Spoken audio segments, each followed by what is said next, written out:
Welcome to the regular board meeting of September the 7th. This is a special meeting.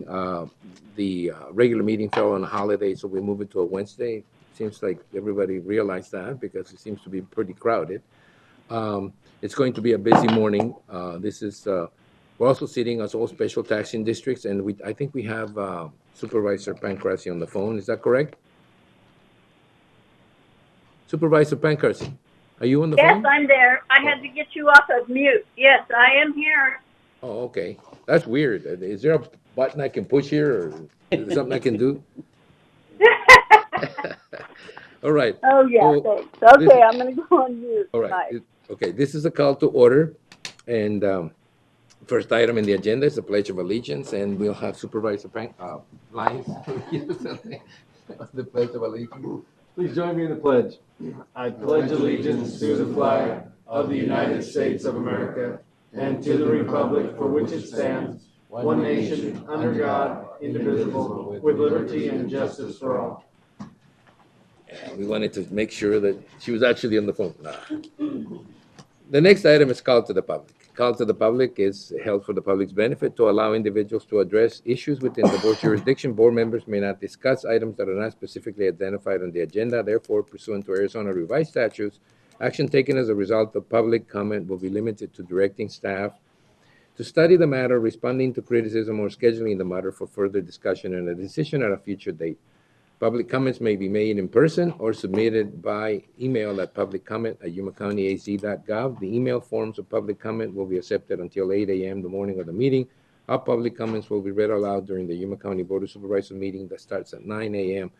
We began that in earnest during the pandemic because we thought we needed to give people an opportunity to, not be, if they didn't want to be present. We will continue to do that simply because it makes sense to, when somebody can't make it. And we understand the meetings at 9 a.m. on Mondays are not necessarily conducive to a lot of people attending as they have to go to work or do something else. So we will continue to receive those if you send them. Did we have any? Okay. We received one email yesterday afternoon from Marcia R. Bandera. It's regarding discussion item number 4, text amendment case number 2201. She says, I wish to submit my strong objection to a bike route on Ironwood Drive.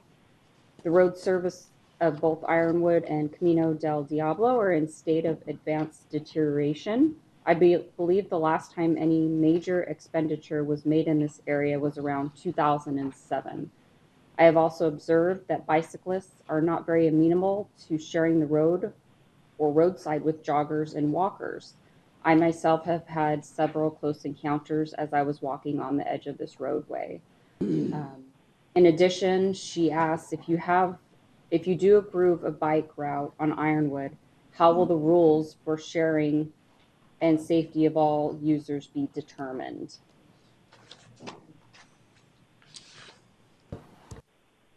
Bicycles have the right of way. Yeah, well, I'm sure we'll hear something about that today as we have Mr. Dalby here. So we'll take that into advisement. I mean, we really can't get into discussion about that, but we have an item in the agenda that will allow us to discuss it a little bit more. So thank you very much for the comment. Is that the only one? All right, then we will move on. Is there something? Oh, no, sorry. Oh, that's okay. I mean, this is called to the public. Oh, sorry, I didn't see you, ma'am. Come forward. Oh, yeah, that's right. Good morning, Chairman Reyes and Supervisor Lyons, Porches and Simmons. I'm sorry I'm at the last minute here, but this is the result of about a month of frantic research and confusion, and I'm coming before you today to be as brief as possible, but to give you 2 asks that are extremely important in my view. To give you an idea, my teeth hurt. I hate public speaking so much, but I'm here to ask this. I've talked to you once before, several times when we had a very, very important, difficult election. And I'm coming again because I think there is a very deep process flaw in the way the voter is allowed to understand what's happening in our elections in Yuma County at the grassroots level. And the first ask relates to that. I'd like to have that put on the agenda and discussed, and I would like to be a speaker for that. As far as I know, there are reports to you, but they're often real superficial from the county recorder and the elections director. I have just uncovered a problem coming back from vacation that I had no clue of, and I have been through perusing numerous agenda items and minutes all the way back to last December of 2021. And I don't see where this process surfaced at this meeting. The other place that it could have surfaced, I believe, would be in the, let's see, the correct Elections Supervisory Committee meeting. But I'm not sure, and that's partly why I want to discuss this. What is that meeting? Because there's no call to the public. I get the strong impression it's not my meeting. I don't get to know what the major decisions are. Mind you, it's a horribly difficult job that the recorder and the director do, but my ability to know the major decisions can, as well as other community members, could ward off some mistakes like the one I'm wanting you to address, which is my second question. There's no call to the public. I haven't any meeting minutes to refer to from that meeting by the Election Advisory Committee since last September 14th. That's my last feedback on what happened in an incredibly scary presidential year where grassroots turnout is what's going to, sorry to be corny, save our democracy. It's scary. And I don't know where the decision I'm going to bring up came from. I've been trying to figure it out. So the first thing I ask is please put it on your agenda to explain and probably understand among yourselves what exactly is a voter's right to know what's going on before it's literally happened. Sorry, now my mouth is so dry, I don't know if you're going to get the words out here correctly, but before I give my second ask, I want to make it very clear that my experience and thoughts since the election, which was highly controversial in 2012, first raised an alarm with me. It is not the county recorder. It is not the county supervisors. It's not the elections director. I think it's a flaw in the system. And that's why I'm asking for that to be discussed. I think it's regrettable that we lost our last recorder. She was excellent. Mr. Reyes pointed out that she's underpaid. The recorder is underpaid. It's unbelievable what kinds of things that are on the recorders and the election director's shoulders. I understand there have been some very negative public feedback to that person that might have caused us to lose her. And I think that if we resolve this problem of public understanding and input, we might have still had her. And it's my fault. I didn't bring it up earlier. I'm not a professor. I'm just a citizen, but I'm pretty sure now it needs to be addressed. So I'm asking you, please address it. We have two people now, Colwell. Richard Colwell called me back to answer my concerns immediately. He was very helpful. Tiffany Anderson, our elections director, called me back as soon as she was finished with her meetings to answer questions I have about my second concern. And I have no problems with them. I think they're great people, but the structure is such that even with their input and hours of going through your meeting minutes, looking at the newspapers, looking at reports, I don't know how this happened. So that leads to my second ask. Please put the drop boxes back outside of the libraries and give them 24/7 access. Please. You put them there, you helped me, that's why I braved coming before you before. They were put within access of every member or every section of Yuma County, and I'm so grateful. I'm sorry that they've been put into the library without input. Ms. Anderson mentioned that there was a concern about Maricopa County, and that's why they did it. I'm not going to argue with the decision because I don't know what the concern was in Maricopa County. I wasn't able to find that out. One of the candidates that I talked to, Republican candidate, not that we want to be, I want to be nonpartisan, but he said he's pretty sure it was a law that they had to be inside and constantly under supervision. So that would take the question right out of the hands of all of us. That would be nice. But I called, there's an organization called Election Protection to double check. And they got back to me. I know they have pro bono attorneys. I don't know how carefully they researched it, but they came back and said, no, there is no such law. It is in the purview of the county board of supervisors and the individual county recorders. So now I'm back to why are they where they are?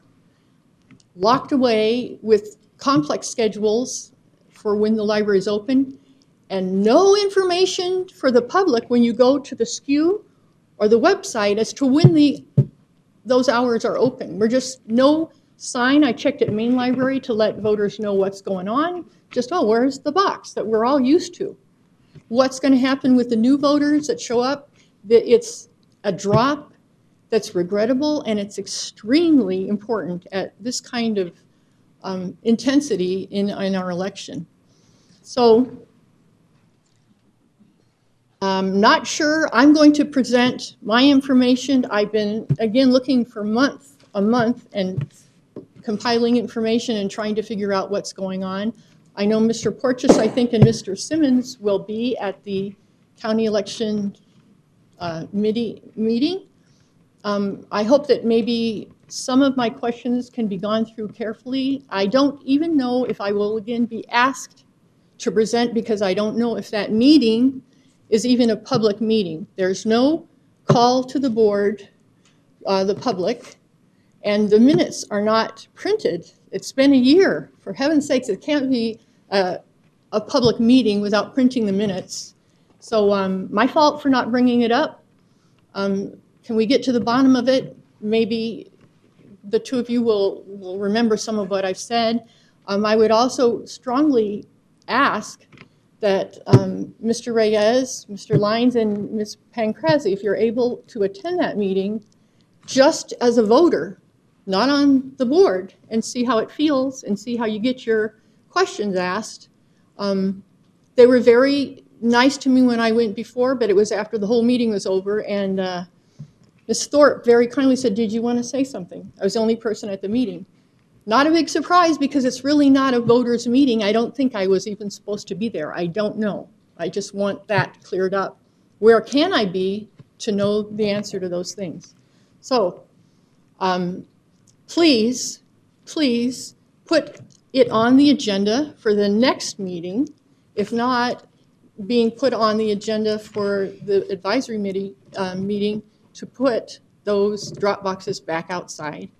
And if they decide against it, I would ask that you put that on the agenda for our next meeting. It's extremely important, and we need an open discussion of it. Please. Thank you. I didn't mean to take this long. Well, I will give my address and phone number to probably.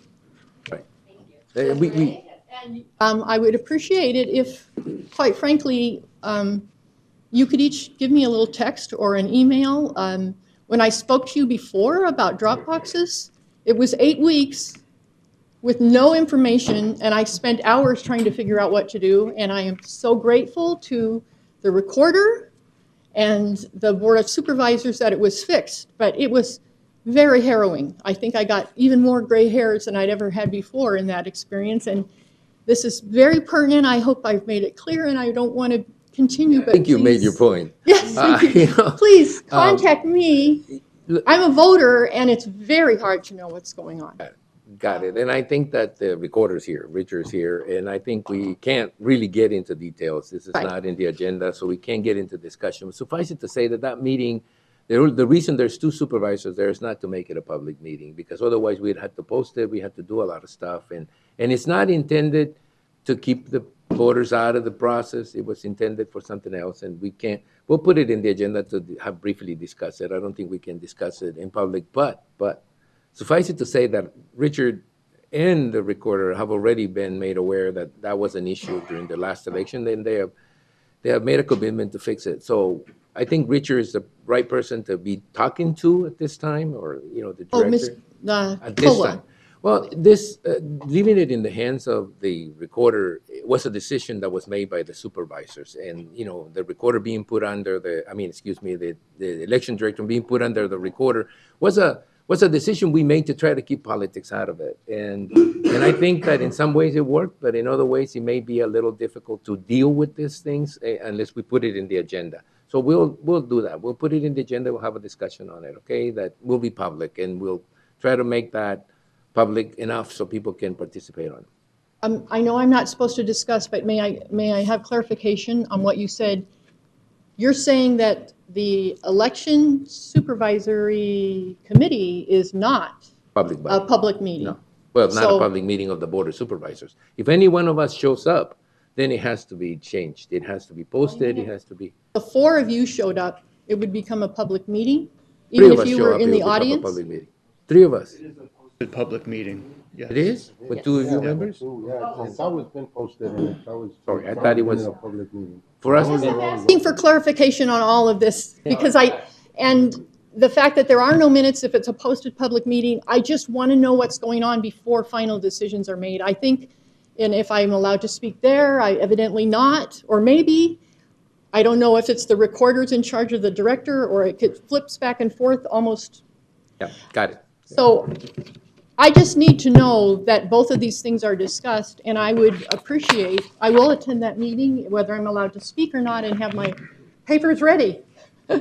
I need to hear, and please, I feel it's very urgent, and thank you. I didn't mean to take this long, but thank you for your attention. All right, It's, thank you. You know, we have a meeting Monday at 9 o'clock here, oh, have you? Election I would love advisory to be board on meeting. your agenda. so.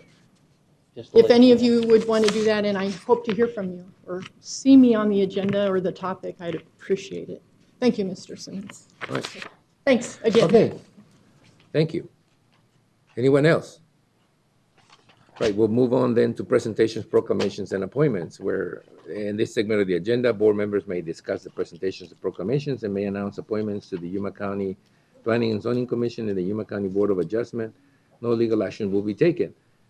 We have an item here, it's voter registration month, and I thought, well, give us an opportunity to at least briefly talk about voter registration, but this would be too complex, so we're going, oh, did we have another one? No, this is on 2F1, minor amendment number 22, and this is on discussion item number 4, Mr. Dolby. So those are specific items. They keep pointing that I have two more, I do have one here for Douglas Salt Marsh, but this is a YCAT service. Is that in the public? Do we have an item in the agenda for the I YCAT? think so. So it's Douglas Salt Marsh here? Yeah, because I think I don't want to leave you. This is the only one that didn't have anything that I thought was specific to the agenda. I would like to talk about the YCAT bus service. They just abruptly basically stopped their service to the foothills area about a month ago. Now, to be fair about it, when you call their phone and ask them, they will tell you they have a bus that leaves AWC at about 3 in the afternoon. It passes through the foothills, continues to Wilton, turns around, comes back through the foothills, and gets back to AWC at 5 o'clock. So in 2 hours, it's made a lap, all right? But it's basically no good for somebody that has business or needs to go to the foothills, because when they get off the bus, they've only got about an hour before the bus comes back to pick them up. And that's the only bus of the day that goes through the foothills. They used to, like everywhere else, have one an hour. Okay, so you could go there in the morning and return in the afternoon. all right?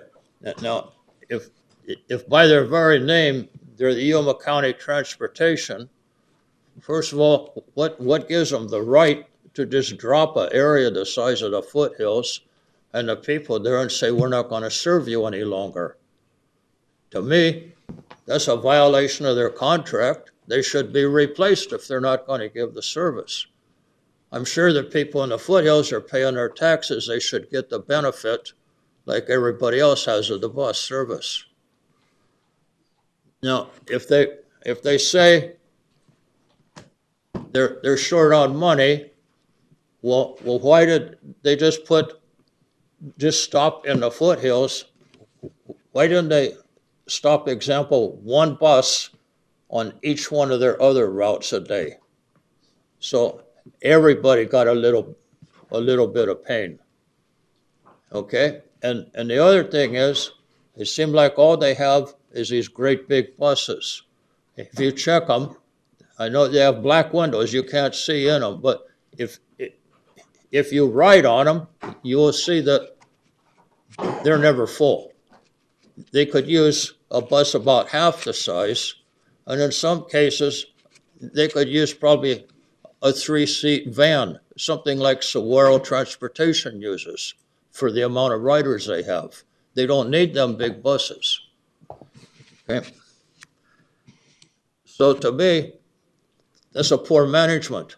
Maybe what they really need is a management change instead of changing the buses. The foothills people, that bus is important because a lot of them is older. Maybe they can't even pass the driver's license test no more, or they don't feel comfortable driving, especially on the highway to Yuma. So you use the bus. And then you got other people that are workers out there.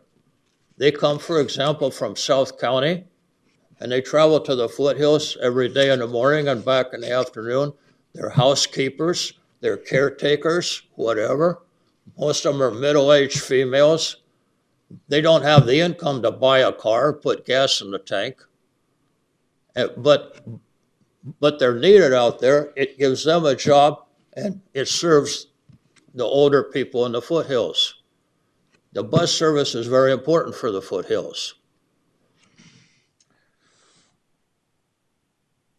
If the federal government or our president's trying to protect the environment better and get electric cars and everything, we're going the wrong direction if we drop buses. We should be getting more buses so there's less cars on the road. So you got less pollution. Thank you, gentlemen, for listening to me, because if I call the YCAT phone number, all they will tell me is where the bus stops are and what time the bus gets there. They will not talk about anything like this. No. And their management made this big change about a month ago, and immediately after that, YCAT, as I'm sure you know, is supposed to have a public meeting like this once a month, and guess what? At the meeting after that, they canceled the meeting. Maybe it's so they didn't have to listen to people like me. But thank you. Thank you. And I'm sure the administrator's taking notes, and he will give us a report on what's going on. And sir, what was your name, just for the record? His name is Douglas. Saltmarsh. What was your name for the record, sir? Douglas Saltmarsh is spelled S-A-L-T-M-A-R-S-H.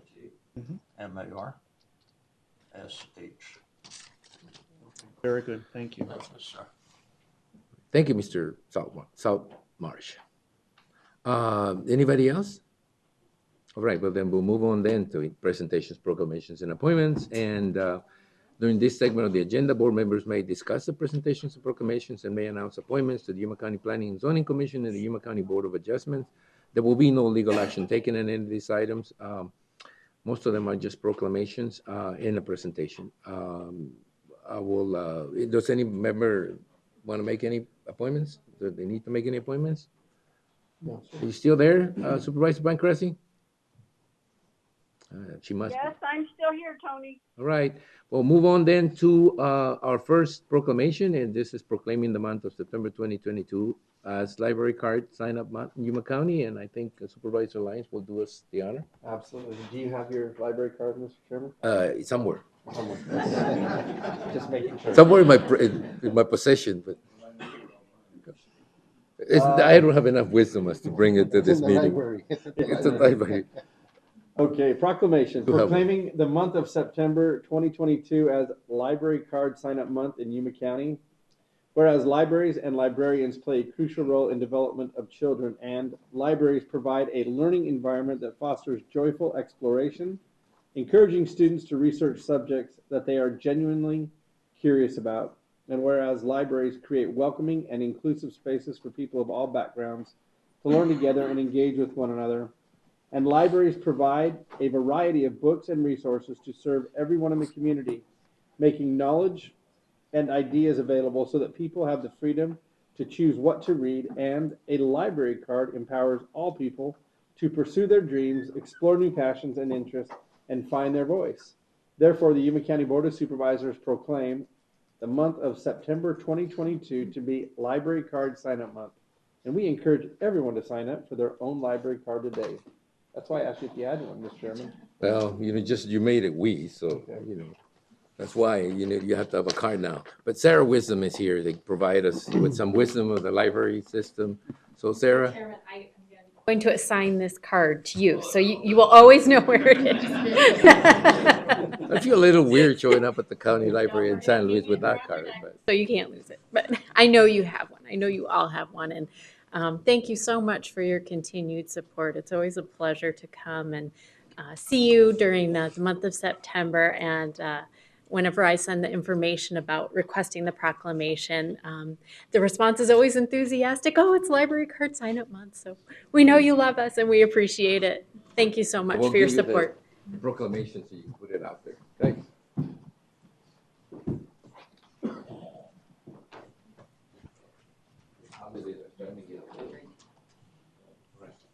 So here's your proclamation, in the middle. I don't know. Oh, my God.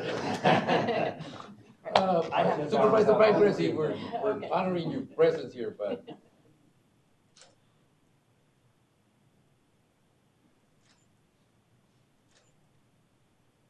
I'm just glad your hand's up here. Take my wallet. And I'm sure we'll see you a little later. Oh, he's gotta go ahead. He was standing there, I didn't know if he needed it.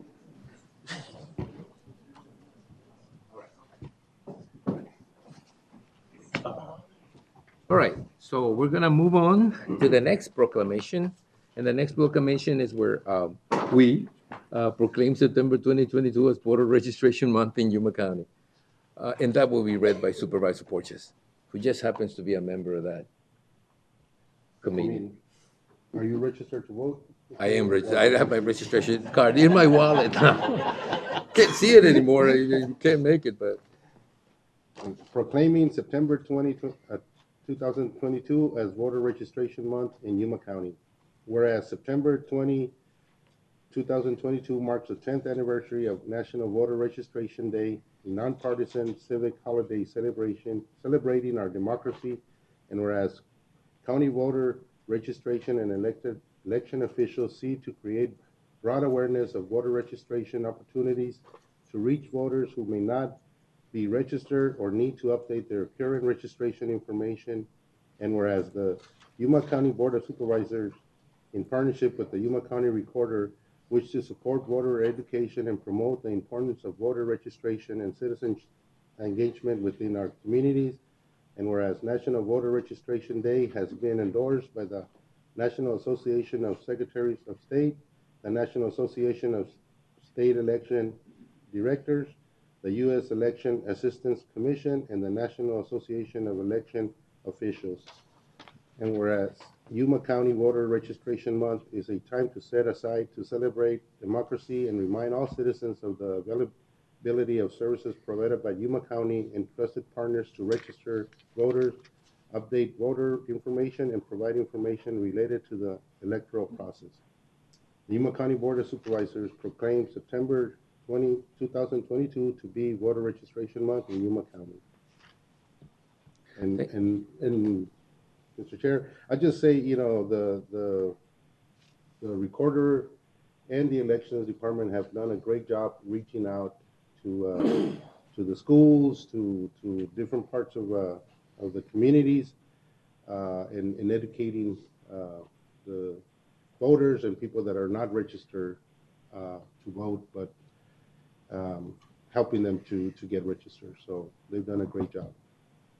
I thought so, but there's always going to be a space for a little bit more explanations. I mean, there's always going to be citizens that want to know more about it, and I think that we made it a policy to be as open as possible. As a matter of fact, part of the reason why there exists different committees is to make sure that this is discussed and it doesn't become a political. There's a Democrat and a Republican board members in that commission. They don't overtake and decide what the commission does. The commission does what it does by actually getting together and discussing this with the recorder and the elections department. That was just sort of like a little bit of a plug. We have Richard.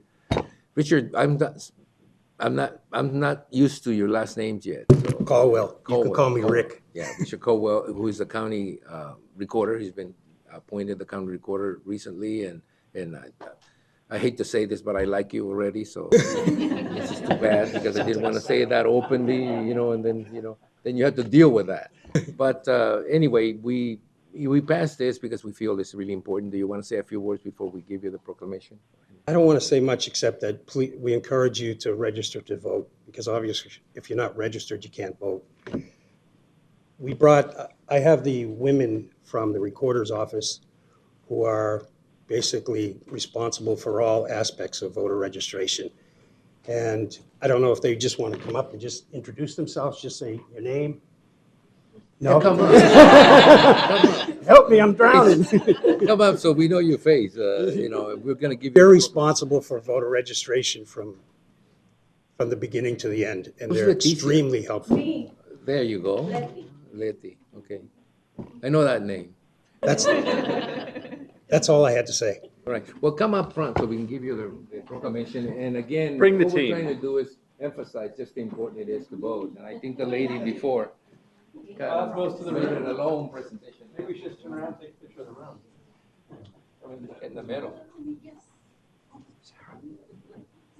Oh, I thought it was Sarah Wisdom again. I was going to be a photographer. Yeah, I'll give you a picture.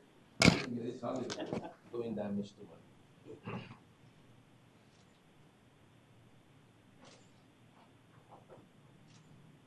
And thank you, ladies, because as far as I'm concerned, the recorder's office, the elections department is one of the best run election departments in the state, so. Agreed. Again, Thank you. thank you, ladies. Thank you. Okay. You don't get recognized as often, you get all the complaints first. You troublemaker. You never know that. You'll find out soon. I want to call him Cromwell, so. Caldwell. I know Caldwell, yeah. I was gonna butcher his name anyway. You want to hand that back to him so he's got it? Now, the next one, it's where we proclaim September 2022 as National Preparedness Month in Yuma County, and this will be done by Supervisor Simmons. Okay, proclaiming the month of September 2022 National Preparedness Month. Whereas National Preparedness Month creates an important opportunity for every resident of Yuma County to prepare for and protect their homes and communities from any type of emergency, including natural disasters, public health emergencies, man-made disasters, and potential terrorist attack. And whereas September is National Preparedness Month, and we encourage all Yuma County residents and businesses to take important preparedness steps to prepare for emergencies for themselves, their families, and their communities. And whereas the 2022 National Preparedness theme is a lasting legacy, the life you've built is worth protecting. Prepare for disaster to create a lasting legacy for you and your family. And whereas emergency preparedness is the responsibility of every resident of Yuma County, and all residents are urged to make preparedness a priority and work together to ensure individuals, families, and communities are prepared for disasters and emergencies of any type. Therefore, the Yuma County Board of Supervisors hereby proclaim the month of September 2022 to be National Preparedness Month and encourage all residences and businesses to develop an emergency plan and work together, creating a more prepared society. Wow. And I know, what's your title now? Chief Health Officer? Chief Health Officer. Good morning, Chief Chairman. Health Officer Diana Gomez. Good morning, Chairman Reyes, members of the board. Thank you so much. Being prepared for any emergency can reduce the anxiety, the losses that accompany disasters. It also helps save lives, and it helps us improve resiliency or our bounce back. It was this preparedness that helped us respond when the pandemic hit. Our public health preparedness program had prepared for this, and we had a stockpile. That's what made it possible for us to immediately distribute PPE to the nonprofits, to the clinics, to YRMC, so that when there was those shortages and those issues with the supply chain, there was no delay. It was a little stressful, but we at least had some cushion. It was the same preparedness that helped us work with our state partners to procure additional staffing, hospital workers, doctors, nurses that were able to respond to the surge in our clinical system. So when we talked about getting those things for YRMC, that's what did that. And it was this continuous preparedness and anticipation that allowed us to work with the state to help set up the first mass dispensing vaccine site, the first big pod, the first saliva testing site. And I have two members of they're running the public health preparedness response team, Lynn Harlow-Smith and Mary Douglas in the back there.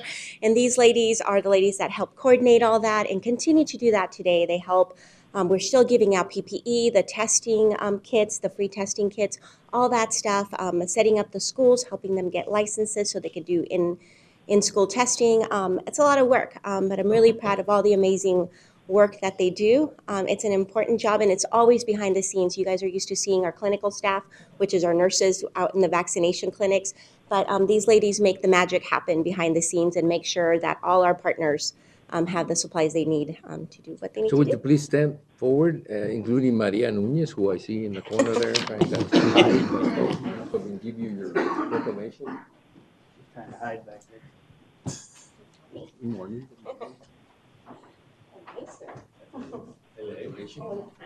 Welcome back. Thank you. Look it over. Uh-oh. Yeah. Oh. Feel the squeeze.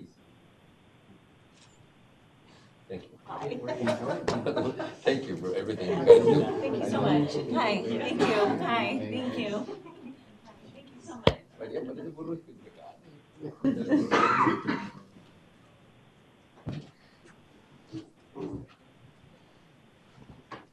Well, that takes care of the presentations, the proclamations. And no, wait a minute. No, we have a presentation.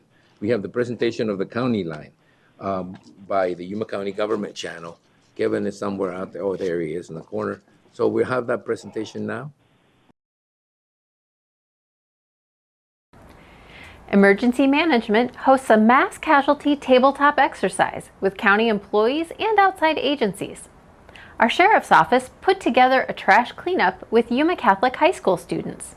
And a local youth baseball team wins on the big stage and is now part of the Youth Baseball Hall of Fame.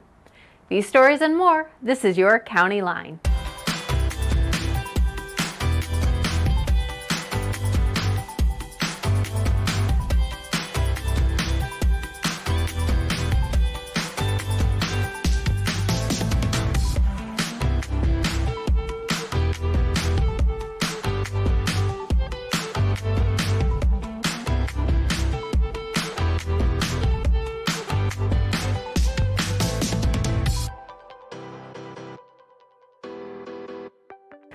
We often talk about how our Office of Emergency Management prepares for all types of emergencies and disasters. This means thinking of every possible scenario, especially those that could directly impact our community. Recently, your County Office of Emergency Management practiced preparedness by conducting a mass fatality tabletop exercise at Public Works Emergency Operations Center. The drill scenario involved a crash between a fuel truck and a bus on Highway 95 near the entrance of Cocopah Casino. Fluid had spilled onto the roadway and smoke was coming from the overturned bus. We're just here to work together and try to share information so that we're ready and prepared in the event that we have a mass fatality event in Yuma County. Participants from Yuma County and outside agencies were to identify any critical issues, decisions, requirements, or questions that would need to be addressed. These drills help to prepare for the urgency and panic of actual incidents. Since personnel change from time to time, it's always important to stay ready. Visit yumacountyaz.gov to see how you can prepare your family for emergencies. As the county combats to stop illegal dumping, the Sheriff's Office set up a Clean Up Float-Down event. The Sheriff's Office invited several Yuma Catholic High School students to assist in the cleanup along the Colorado River. Debris such as couches, beds, hot tubs, fridges, and house demo material were collected and disposed. In total, there was 11 tons of trash that was removed from that area, and it's actually criminal damage, criminal littering, which are arrestable or chargeable offenses in the state of Arizona. So we encourage people to drive the extra couple miles to get to the solid waste transfer out on 70 and dispose of their garbage for free. Local businesses and agencies were on hand to provide clean materials, water, food, and safety for the event. When the job was done, students were given inner tubes to float down the river and cool off. We hope this event serves as a call to action to help our residents keep our community clean for all of us to enjoy. We want to highlight a local youth baseball team and a county employee that led them to victory. Jesus Roldan, who has been the county housing director for 2 years, volunteers as a baseball coach for the Somerton Mets in his off time. Around a year ago, he received a call inviting the Somerton Mets to the Cooperstown World Tournament. About a month ago, they found themselves in New York at the heart of the National Baseball Hall of Fame. They played 7 games over 4 days, winning all and advancing to the championship game.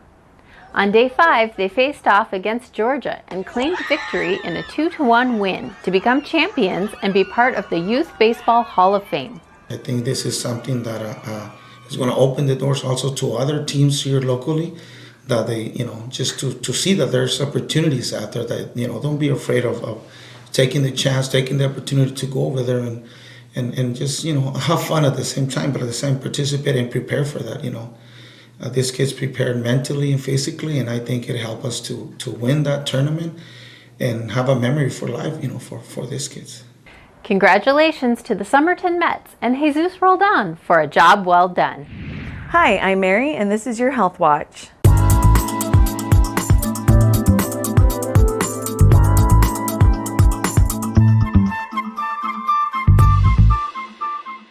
September 22nd is National Falls Prevention Awareness Day. Many people think falls are a normal part of aging. The truth is they're not. Falls present a real and growing risk to older adults' health and independence, and to their very lives. Most falls are preventable, so take control of your health and stay safe with these 6 steps to fall prevention. Find a good balance and exercise program. Look to build balance, strength, and flexibility. Talk to your healthcare provider. Ask for an assessment of your risk of falling. Share your history of recent falls. Regularly review your medication with your doctor or pharmacist. Make sure side effects aren't increasing your risk of falling. Take medications only as prescribed. Get your vision and hearing checked annually and update your eyeglasses. Your eyes and ears are a key to keeping you on your feet. Keep your home safe. Remove tripping hazards, increase lighting, make stairs safe, and install grab bars in key areas. Talk to your family members. Enlist their support in taking simple steps to stay safe. If you know someone you believe is at risk of falling, let them know your concerns and offer support to help them maintain the highest degree of independence possible. For more information on preventing falls, please visit us at azstopfalls.org or contact the Health District at 928-317-4580. That is all for now. Stay healthy, Yuma. We'd like to send a shout out to 3 Yuma County Election and Voter Services staff for for their designation as Certified Elections Registration Administrators. Tiffany Anderson, Kika Guzman, and Sarah Howard received their CERA certification. CERA certification can only be obtained after a multi-year course of study. The program's goal is to professionalize voter registration and election administration in order to promote and maintain public trust in the democratic process. Congratulations on the highest professional achievement for election officials in the country. Thank you for joining us for this County Line. We'd like to know of any story ideas you may have. And if you're looking for stories we've covered in the past, log on to the website at yumacountyaz.gov/VOD. We'll see you on the next County Line. Mr. Chairman? Yes? I'll jump in here real quick. One of the items, I want to acknowledge Sergeant Hickson, who's in the audience, as our security officer for putting together that cleanup on the confluence, and Josh in Public Works for coming out and helping with that, as well as the students at Yuma Catholic. It's sad that that type of detail has to be put together to clean up after people have dumped out there. But I just want to acknowledge all of y'all for your help in putting that together and for getting out there and making it happen. So thank you. In along the same lines, I want to acknowledge the fact that people have a separate life, and sometimes they donate, part of their life, like Mr. Solano. It's not Mr. Solano, is it Solano? No. The baseball coach? Roldan, Mr. Roldan. I have an employee that's a sister, and her last name is Solano, so I always keep mixing up the last names. But the people have a separate life, and it really is encouraging to see that what they do with their time, sometimes it reflects well in Yuma County, and things like the cleanup and things like taking a baseball team to the Nationals really highlights the fact that there is something to be proud of in Yuma County, and that's its people. And the employees of Yuma County are no different in that. They actually go out there and do things that go well beyond their employment, and they should be recognized for what they do. I think Pat's got something real quick. You want to say something? And I saw your picture at the, with your hunting dog. Oh, thank you, Mr. Chairman. I along with the Yuma County staff, I thought I'd take an opportunity to toot the horn a little bit, if you would, for Southwest Wildlife Foundation. We had equipment operators on that project, as well as prepared lunch for all those young folks when they got done. So it's a tremendous effort. It was great to be a part of it. And it does take all the members of our community to put things like this together and pull them off. So thank you. All right. Well, again, thank you, guys. Please report any illegal dumping. To Pat. No. Please report on legal dumping. I said to Pat. No. Don't do that. Report it to the Sheriff's Department. Anyway, we are moving on to the consent calendar, and then where the following items listed under the consent agenda will be considered as a group and acted upon by one motion with no separate discussion. Unless a board member so requests, in that event, the item will be removed from the consent calendar for separate discussion and action. Are there any items to be removed or pulled out? I want 5, 9, and 12 to talk a little bit about them, if not a problem. So I'll entertain a motion to approve consent items 1 through 13, with the exception of 5, 9, and 12. So moved. Is there a second? There's been a motion and second to approve those items as presented. All those in favor of the motion signify by stating aye. Aye. Aye. Anybody opposed? Motion carries. Item number 5, which is approved revised language in the construction manager at risk between Yuma County and Pilkington Construction for the provision of construction manager at risk services for the Yuma County Administration Building Project. David, that was a lot of information in that item. It was like hundreds of pages or something like that. And I just wanted to, if you could, to summarize it. Why are we discussing this again, and what's changed? As briefly as you can. Members of the board, Dave Hillen, Construction Project Director for Yuma County. Yes, as you indicated, it is a lengthy and weighty document. The intent of this agreement is really to span the entire length of the project. So we are in the design phase. Pre-construction is going on at the same time, then through construction and project closeout. So really 4 phases of the project that this one agreement needs to address. we came to the board back in June asking for approval of the fee proposal and the original version of this document to get our contractor on board and rolling through that pre-construction phase. It's really important in construction manager at risk type project delivery that they are part of the design process early on. So we wanted to make sure we had that umbrella of coverage for them to do that work. Going forward, as you mentioned, there's a lot to this document and there are a lot of people involved. So legal counsel for the contractor, our own county attorney's office and their special deputy legal counsel, as well as their consultants, as well as our project management owner's representative firm with Kitchell, who's here if you have any questions for Kevin. In-house, myself and risk management specialist Robin Stallworth-Bouquet, excuse me, have all reviewed this and contributed to concerns that may have come up through the process. So we wanted to make sure we got this right as best we could so that all parties are satisfied with the result going forward.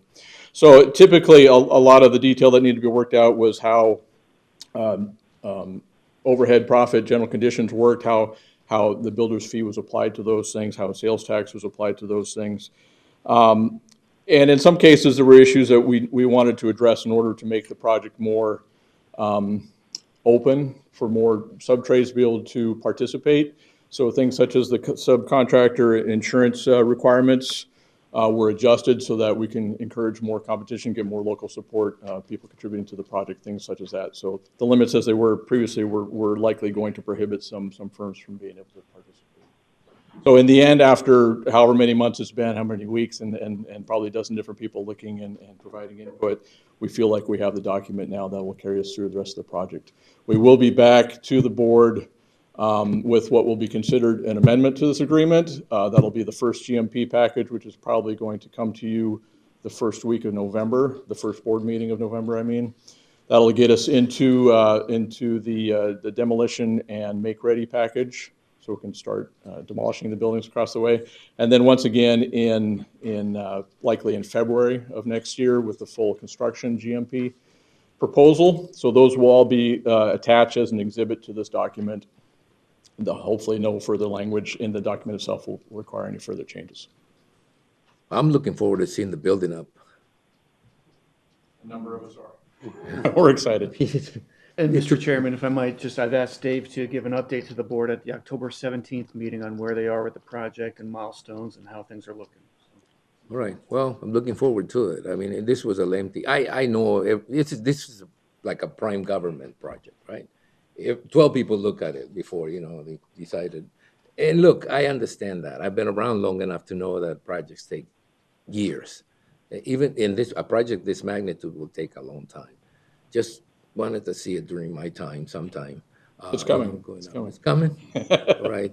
Well, Mrs. Bouquet, we're going to be looking at you too. So just go ahead and get it done as quickly as possible within the scope of what you guys. And I definitely look forward to providing that update. Our design team is approaching 50% complete in that detailed design development phase. So we'll have some really good documents, I think, to look at and an update as well as how we look budget-wise.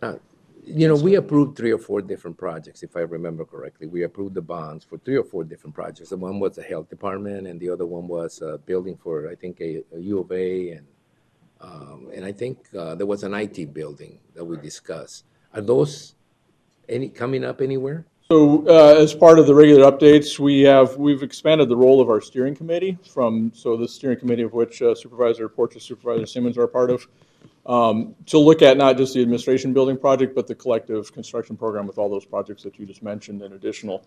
So as one project, as the details develop and we have a more firm grip on how that budget looks, compared to what we have funding-wise available, we'll be bringing recommendations to you to advance through. Well, I just remind everyone, with an inflation rate around 8%, 7%, things just don't get any better with time. Whatever we need to do to get this project started and on their way needs to be done relatively quick. I mean, things are not. I mean, I used to think maybe things will change a little bit, wood will come down, things like that. It's temporary. It's like gas. It goes up and down, but it goes up and stays up for a long time.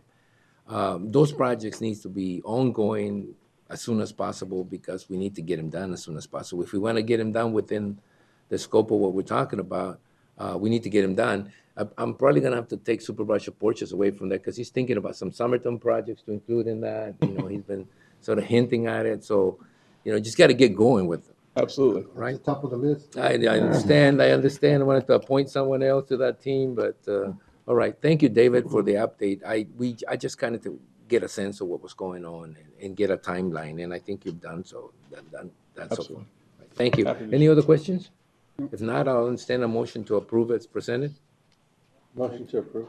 Second. Been a motion and a second to approve. Any discussion on the motion? If not, all those in favor of the motion signify by stating aye. Aye. Aye. Anybody opposed? Motion carries. I'll move to item number 9. We can hear you, Supervisor Pancrazi.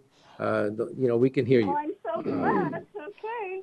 Public Works, this is Public Works, it's an action to approve prior pending and an additional purchase from National Auto Fleet Group utilizing Sourcewell, contract number 091521, NAF, in an amount not to exceed $225,000.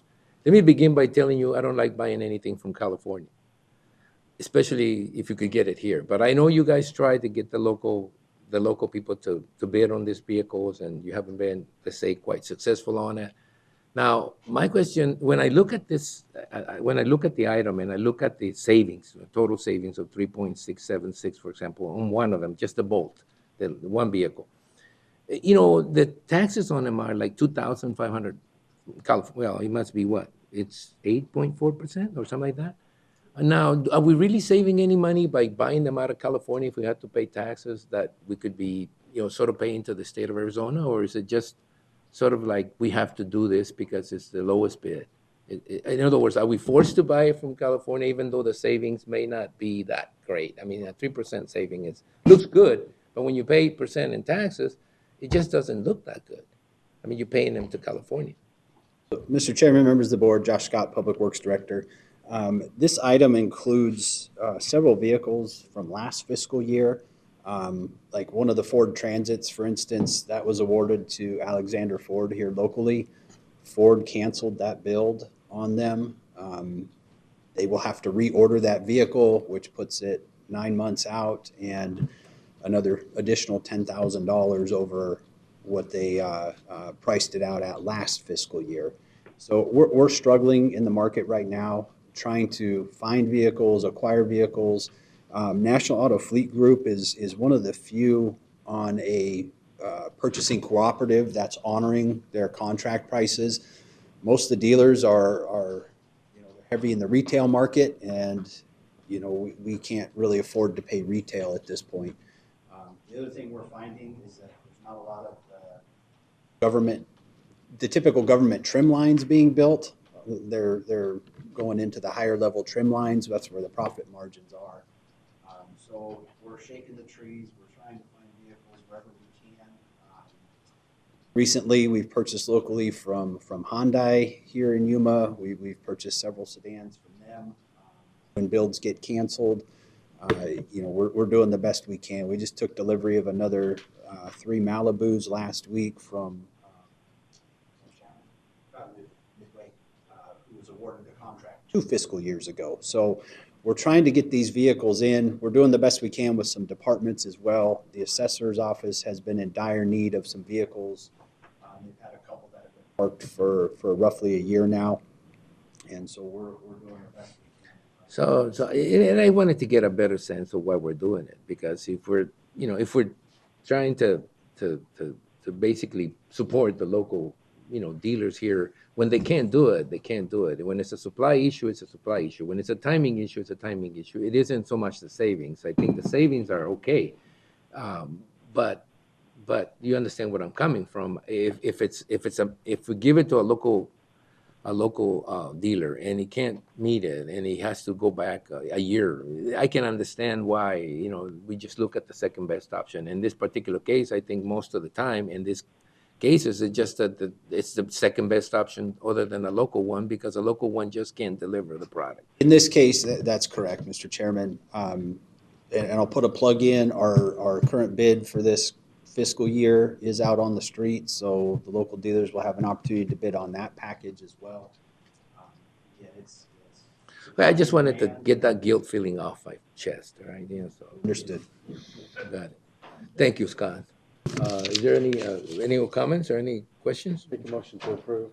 Motion to approve? Second. Been a motion and a second to approve. Any more discussion? If no more discussion, all those in favor signify by stating aye. Aye. Aye. Anybody against? Motion Aye. carries. A little late, but got it in. That approves item number 9. We'll move to number 12. Approve an intergovernmental agreement with the City of Somerton covering the financing of professional engineering services for design up to stage 2, 30% of Avenue DE corridors, County 16th Street to County 18th Street project CIP. Frank, that was quick. I looked up and you were already there. Obviously, this project that means a lot to some people. It means a lot to me. I wanted to see it happen a long time ago, and it's moving gradually. And so I just wanted to get sort of an update, a progress report. Where are we? I think the City of Somerton, from what I can read, it's in line with this, and we're taking them into account when we make decisions where that route is going to go. It would have been up to me, would have gone down Somerton Avenue a long time ago, but they don't want it there. They want it to move over to E. And there's a lot of changes that are happening in that area. But the most important one is we didn't get that federal grant to do it, but having a shovel-ready project always works. And, whenever the opportunity comes up, and it will come up, there's a lot of funding coming down the pike. It may be better if we just have it ready. So is this where we're going? Is that the idea? Chairman Reyes, members of the board, Frank Sanchez, county engineer. You're absolutely right, Chairman Reyes. This is a next phase to extend the limits of the project from County 18th Street to County 16th Street or Highway 95. This is to bring up that portion of that project in line with the previous phase that we have 30% and then plans complete and environmental portion of that section completed. This next phase is also bringing plans up to 30% and doing an environmental, so that, like I said, they're not fully complete plans. We are taking small steps towards reaching full set of plans, and that entails also going out and acquiring the right-of-way for this corridor. And so little by little, we're programming some money. We got some money programmed for right-of-way acquisitions and utility relocations in the upcoming years. But we are looking, and we did apply for a RAISE grant to try to get this project funded. It wasn't awarded, but we're going to keep applying and see if we could obtain some type of federal funds to complete the project. Well, thank you for the update. To me, it means the project keeps moving forward. I remember how long it took to get the Avenue B widened. It took like 10 years. So I suppose I'd like to think that this one isn't going to take us long. But the more we move it forward, the better chance it has of qualifying for a grant, because it's going to be a multi-million-dollar project. And I'm sure that everybody, if you don't know what we're talking about connecting the new port of entry with basically outside the city of Somerton, providing another pathway for people in Somerton to get to the border. Highway 95, most people don't realize it is now a county road, Highway 95. And 195, it's a state road, but there's basically two ways to get in and out of that town or get in and out of that area. Well, either you come west or east, but we don't have no north-south connection. This will provide a north-south. All right. Any questions on this? I just wanted to get an update done. No, Mr. Chairman, I'll make a motion that we approve it. All right. Is there a second? Second. Been motion second to approve the item as presented, the intergovernmental agreement. Any more discussion on this? If not, all those in favor of the motion signify by stating aye. Aye. Aye. Anybody opposed? Motion carries.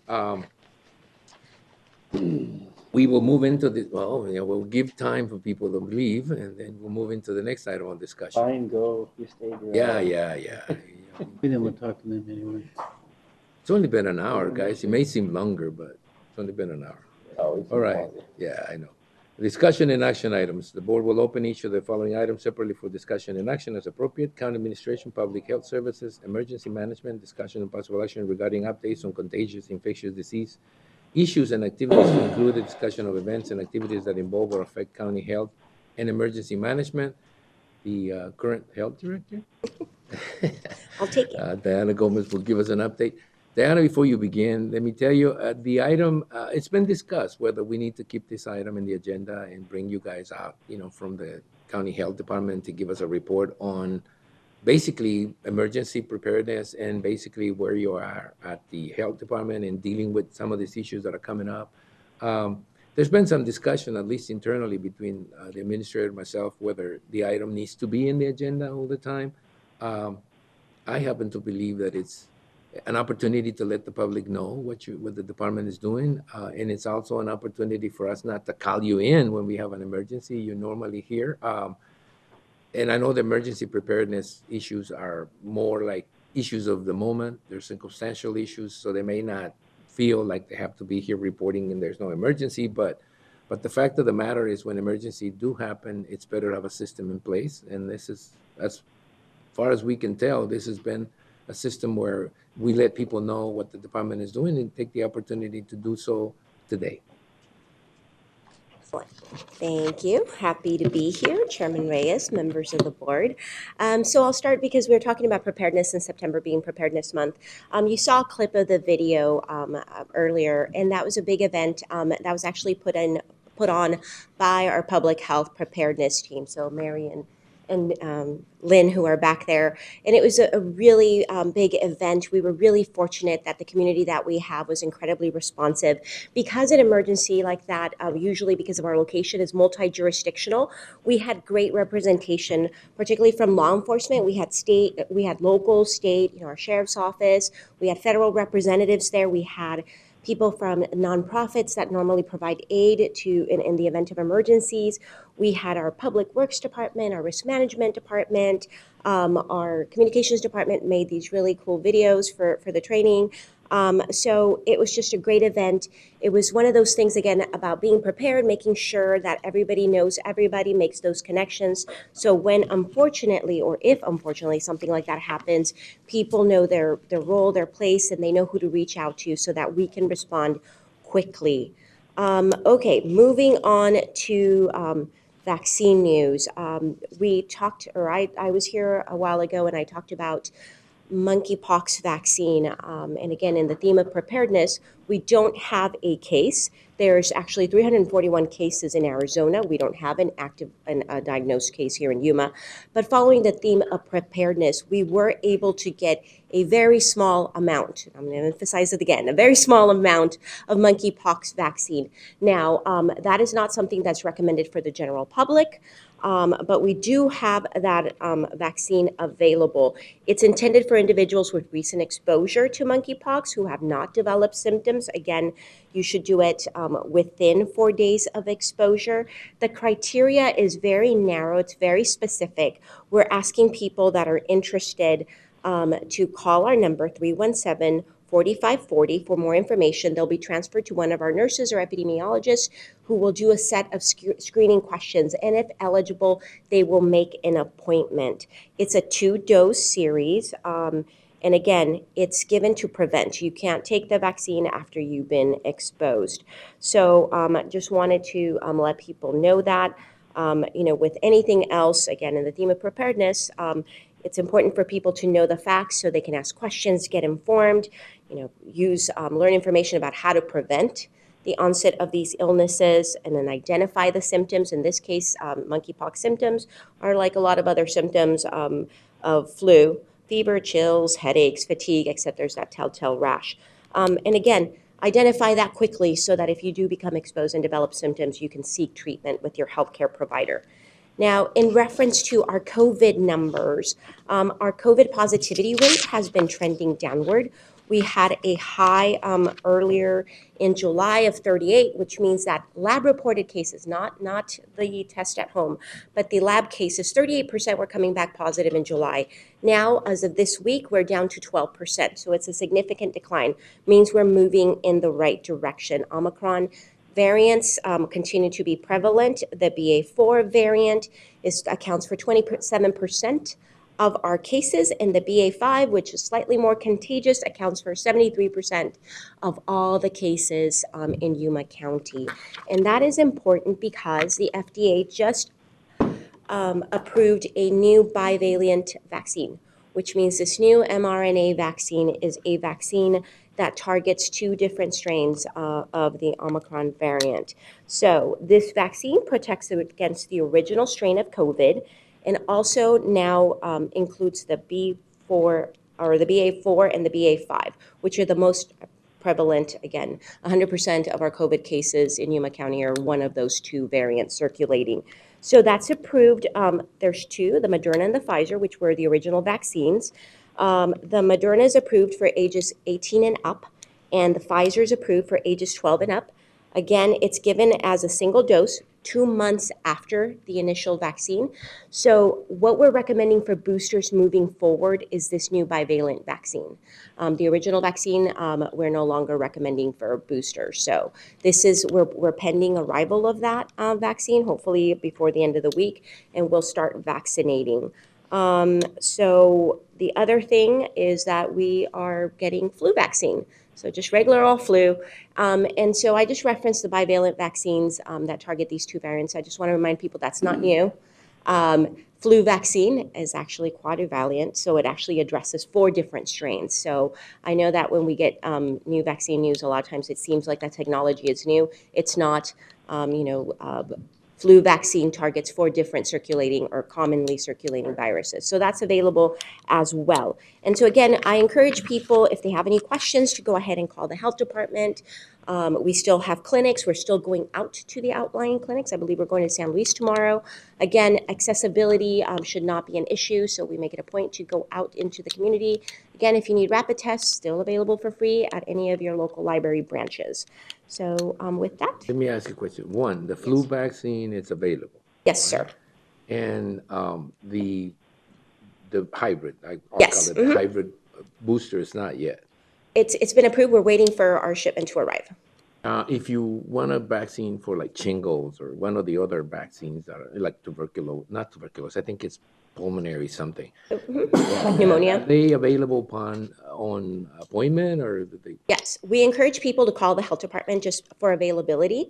The majority of the vaccines that we offer are for the 18 and under, just because that's the biggest amount of vaccine we have.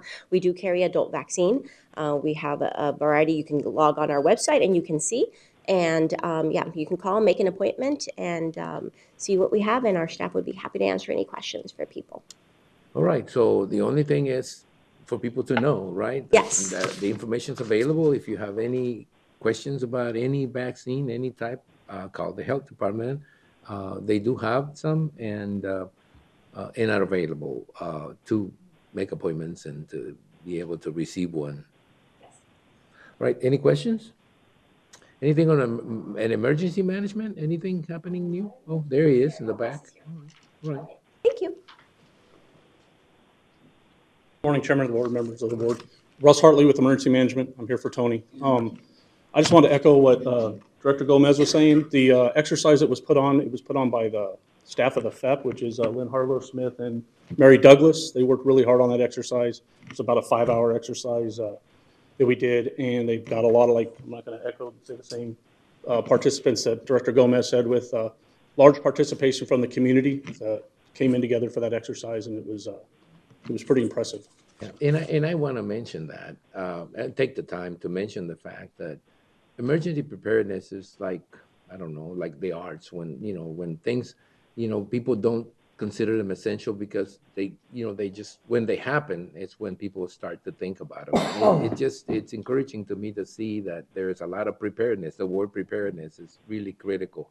I think the whole world is having all kinds of emergencies, weather-related emergencies, mostly somewhere in the world, somebody's getting flooded or somebody's getting a heat, or we got heat waves, we got hurricanes. I mean, I used to think that we almost had no chance of getting an emergency unless it was an earthquake. Well, the last time that a storm went through South County, it knocked down 140 poles or something like that, then you realize that there's all kinds of emergencies and they can happen in your area as well. So thank you very much for preparing for them, for being able to actually react to them in a way that is intelligent, that isn't driven by need or driven by an emergency itself, but by the planning that goes behind it.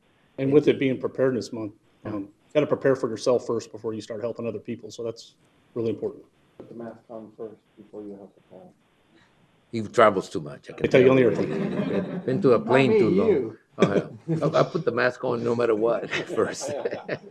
Mr. Chairman, as far as cooling centers, were you aware that the food bank did open up their main room for a cooling center during the day? I wasn't aware of that. Okay, just, we can put that out there.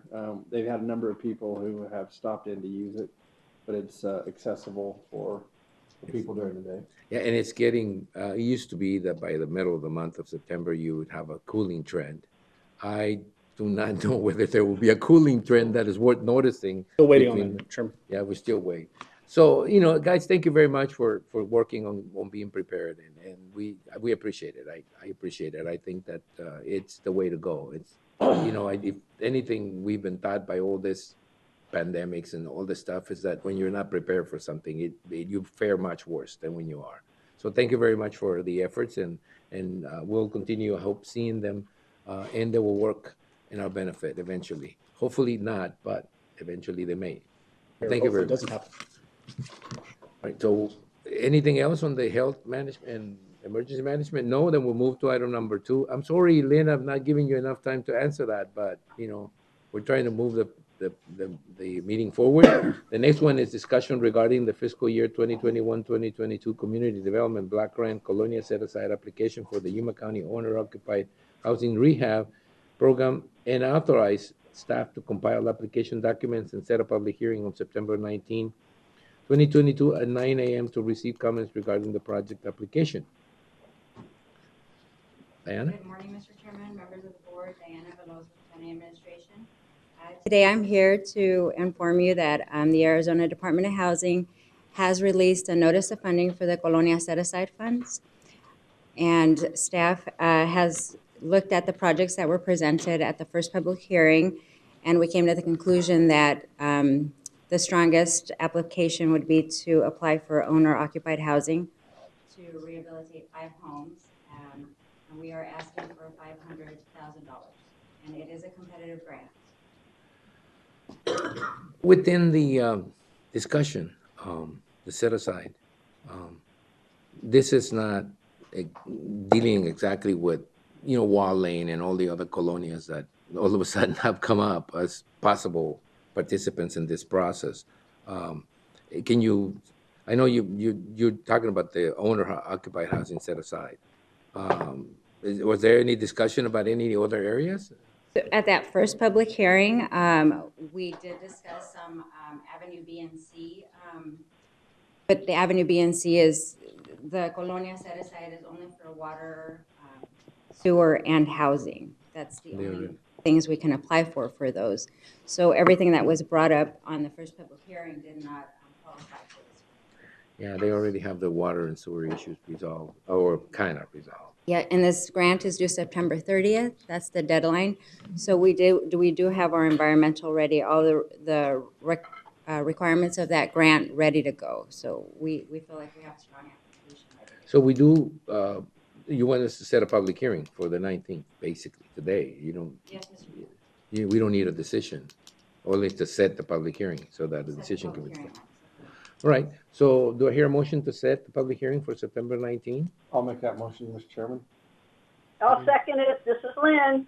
Okay, Lynn seconds the motion to set a public hearing for September 19 to discuss the Colonia Set-Aside application for the Yuma County Owner Rehabilitation Housing Rehabilitation Program, owner-occupied, I should say. Okay? Any more discussion on the item? If not, all those in favor of the motion signify by stating aye. Aye. Aye. Okay, anybody opposed? Motion carries. The next item is County Administration discussion and possible action to identify a member of the Yuma County Board of Supervisors and or staff to represent Yuma County on issues related to water sustainability. I do want to make a point before we do. I mean, I don't know whether this is an appointment that I make or whether it's an appointment that the board makes, but to me, it's somewhat irrelevant. I think the water issues are becoming much more predominant as issues in Yuma County. I think that for some reason, we sort of got a little complacent because we had like grandfather rights on the river and stuff, but it's hard to divide something you don't get. That doesn't reach you, actually. It doesn't matter how much, how much, what priority your rights are. And I think that we're getting to a point now where farmers are having to deal with this in a much more pressing way.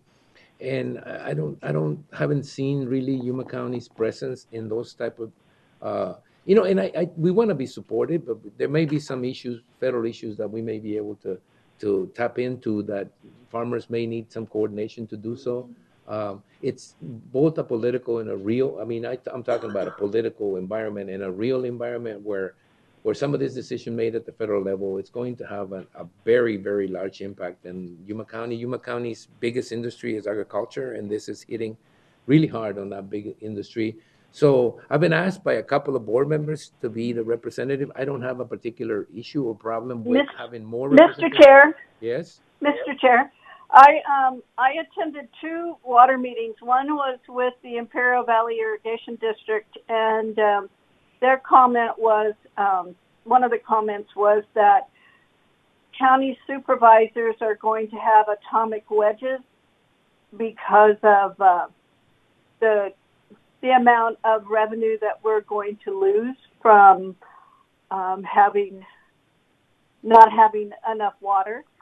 The other one was a meeting with a committee that I'm on with Wade Noble, and the farmers down here have offered to have made a proposal to put in 1 acre-foot of water.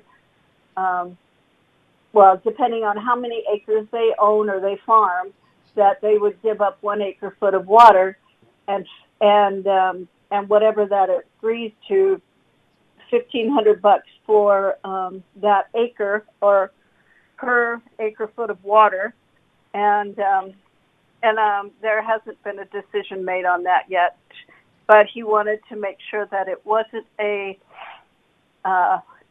recommendation; it was a proposal for them for the people, powers that be in Maricopa County. So, anyway, well, I just wanted to let you know that.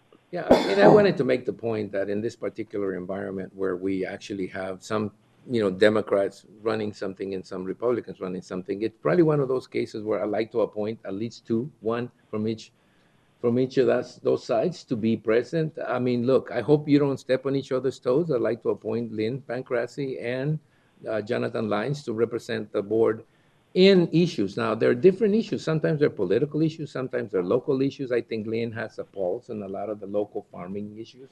And I think Jonathan has a pulse on a lot of the political issues. So to me, having more representation instead of less representation, it's even better. I know I have appointed you guys, meaning Supervisor Porcias and Simmons, to everything but the kitchen sink. So now I'm going to go ahead and appoint Lynn and Jonathan to represent us on those particular issues, and hopefully they'll come back with reports and let us know, just like you did a minute ago, Lynn, what's going on, because I think eventually it will be a matter that the Board of Supervisors will have to decide on, and it would be nice for me to know that there's knowledgeable and that there's participation. I think farmers should expect that, and the residents of Yuma County should expect us to take action in these items. So I'm going to do that myself. I'm just going to appoint each one of you to represent us there, and hopefully you will coordinate between each other when you need to, and then get it to us when we need to. We will keep a close eye on what's going on, and hopefully we won't need to take any action, but if we do, we will have knowledge and the way to proceed. Right? Okay, thank right. you. Okay. All right, Jonathan. Right. One other thing is we need to be aware that our budget may or probably most likely, never say always and never say never, will be impacted by the amount of water that is going to have to be cut. So I would say we need to be aware of that. Yeah, I would say we are going to, no matter what, if we lose revenues because of the taxes, the sales taxes. But in reality, agricultural land is not taxes. It's the production that we're looking at. I know. But anyway, yeah. I think and they're going to have to fallow some properties. They're already doing that up on the Mesa. So. Well, I think those are the kind of issues that you guys will bring to the board with a lot more direct knowledge than we have right now. So. Okay. Okay. All right. So I'm going to move on to item number 4. and go to Development Services Planning and Zoning Division, a text amendment to the 2020 Comprehensive Plan Circulation Element to change the Foothill bicycle route. Who's going to take that? Because I know Mr. Dalby has a card here. He wants to deal with this, but is there the staff? Oh, staff? Mr. Chairman, before you move on this item, just so you know, this was advertised for a public hearing, even though it's not listed like that. So you'll need to open up for public hearing as well. Right. What I'm going to do is let the staff kind of let us know what we're going to be dealing with, and then open it up to the public and let Mr. Dalby speak, or anyone that wants to speak, and open it up, and then we'll make a decision if we have to. Go ahead. Give us the text amendment. Thank you, Mr. Chairman. Javier Barraza, Senior Planner, presenting text amendment case number 22-01. And the intent, as you mentioned, is to amend the 2020 Comprehensive Plan to change Section 6.4 and change the location of bike routes and in the wording and also map 4 and 5. As usual, the proposed changes are shown as follows. Text strike through is intended to be deleted, and text in bold letters is text to be added. If we go to the bottom paragraph, we are adding the word south, so it reads the South Foothills Loop, and also we are deleting the lower Foothills Boulevard and add Ironwood Drive. Second paragraph doesn't change. The other things that change, this is the current map number 4, current route along Foothills Boulevard, and the amended route will be along Ironwood Drive, and this is map number 5, same fashion. Current shows Foothills Boulevard, and on the amended route, it's along Ironwood Drive. The Planning Commission recommends approval of this text amendment, and staff concurs with that recommendation. Right. I do want to acknowledge there was a comment this morning about this. We want to put it in the record during our public comment side. And I'm going to open up the public hearing on this item, unless the board has a question for staff. I think it's pretty, you have a question? Well, I have a question. When you guys were looking at this, did you look at El Camino del Diablo as a route instead of Ironwood? Because El Camino is a lot wider road and it's a very straight, direct route without having, because once you get north of 44th Street or 48th Street, the route curves a lot through the neighborhood. So you've got some turns, and I'm just worried about intermixing bikes into areas there may be blind curves or whatever. Whereas El Camino, excuse me, it's a straight through from Foothills Boulevard, from County 14 all the way to South Frontage, with one small curve right before you get to South Frontage Road. And I was just wondering if that was looked at as far as maybe an option instead of Ironwood. Mr. Chairman, I will defer the question to Frank Sanchez, Yuma County Engineer. Chairman Reyes, members of the board, Frank Sanchez, county engineer. We actually did take a look at that that route, and there are several aspects of warrants, so to speak, that we take a look at. One is pavement with ADTs, rights of ways, and another aspect is the actual desire of the biking community. And maybe Gene or Marty might come up earlier. They actually preferred Ironwood. Camino del Diablo did have a little bit more ADTs, which we took that into account. The pavement condition was a little better on Ironwood than it was on Camino del Diablo, but one of the bigger things that we looked at was the actual, what did the biking community want? And they were pretty animate about wanting it on Ironwood.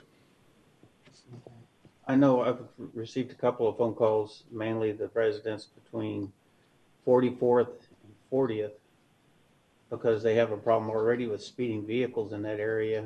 And mainly I guess it's the people coming out of Arroyo de Fortuna using that as a shortcut to bypass the lights at 44th and 40th. And it concerns me putting bikes in there now that sometimes ride 2, 3, 4 abreast in with cars that are speeding through an area that's already narrow. And I don't want anything to happen, more or less.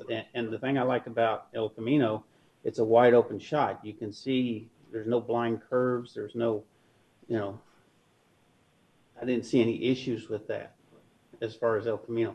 But, if you talk to them, it just, like I said, I don't want anybody to get hurt. Yeah, and that was one of the initial conversations we had with the bicycle group, is with Camilo Del Diablo in Ironwood, and we laid out the information, and they actually preferred Ironwood. Chairman, Yes? do you have any concerns with the south frontage road, space-wise, vehicle-wise, with the mix of traffic there? Well, the south frontage road, it's a bike route. It's not considered a bike lane, so you are going to have that intermix between bikes and vehicles. This is just a bike route. It's signed as a bike route where it's intended so that bicyclists and vehicles know that, hey, there's going to be cyclists on this road. This is more of information. It's not an official bike lanes where vehicles cannot travel on bike lanes and you're a little bit more protected. This is just a bike route. My concern is the winter traffic in that area. It's horrific, specifically on that south frontage road. And that is one of the reasons why we thought it was a good idea to move the bike route outside, away from Foothills Boulevard, just because of the ADTs, the traffic, and there isn't a lot of room also on those outside lanes on Foothills Boulevard. Do we accept any liability designating that when we don't have a whole lot of space or the infrastructure isn't sufficient? It's a gray area. Bicycles are allowed to be on the road, and so I don't think we have, even though we designated a bike route, I don't think we have that liability because they are allowed to be on the road.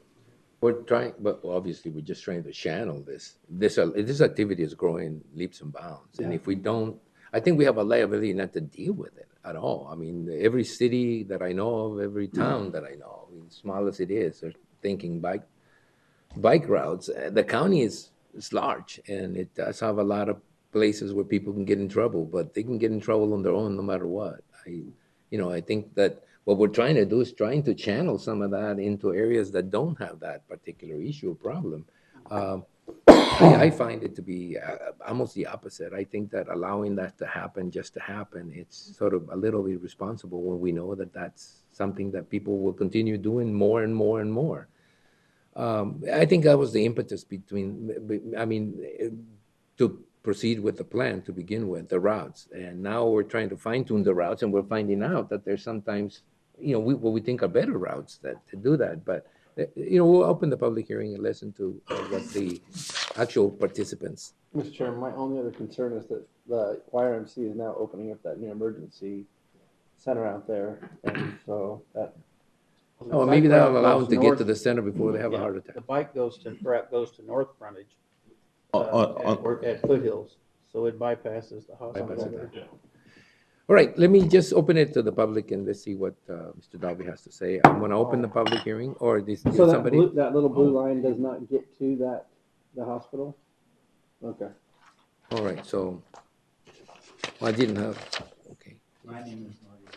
I'm with the Coalition. I can see from your spoken to you before.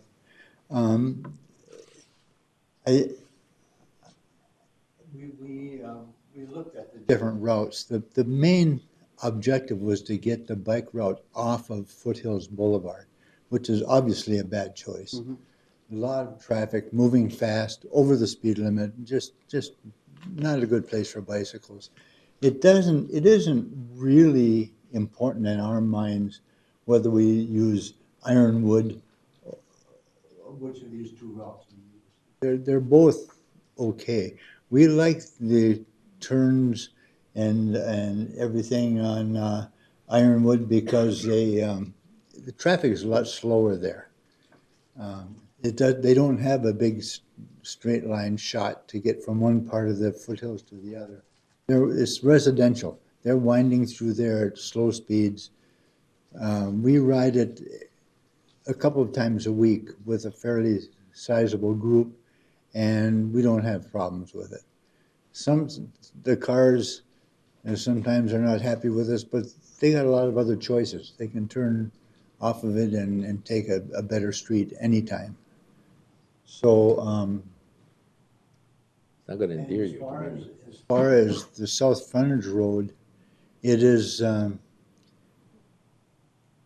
gonna have bicycles on it, a lot of bicycles on it, whether you have the sign up saying it's a designated route or not.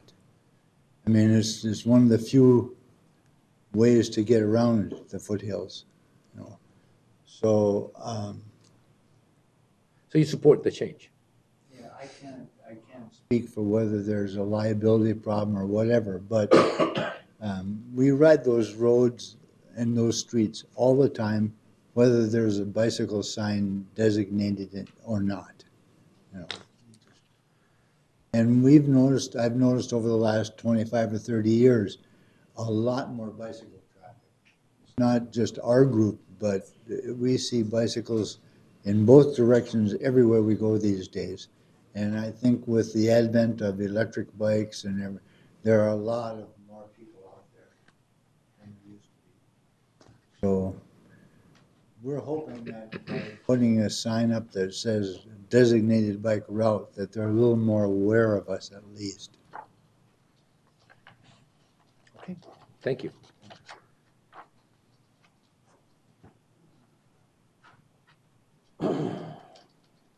Stop. Morning. Morning. County, Gene Dalby, 1183 West 37th Street, Yuma 85365. So here we are again. And my position on it is I support the efforts that the bicycle group put together. There's no substitute for actually being the person on the road doing the event, as in the case of riding a bicycle in a traffic environment. And I think that that's been the benefit that we've got from this particular recommendation, is that the riding group is the one that really put this together to make sense out of it. I might like to add, there's one item I'd like to, for the record, I'd like to correct, and that's on the document that I copied off from, that indicated that we were the Yuma Regional Bicycle Coalition. That's wrong.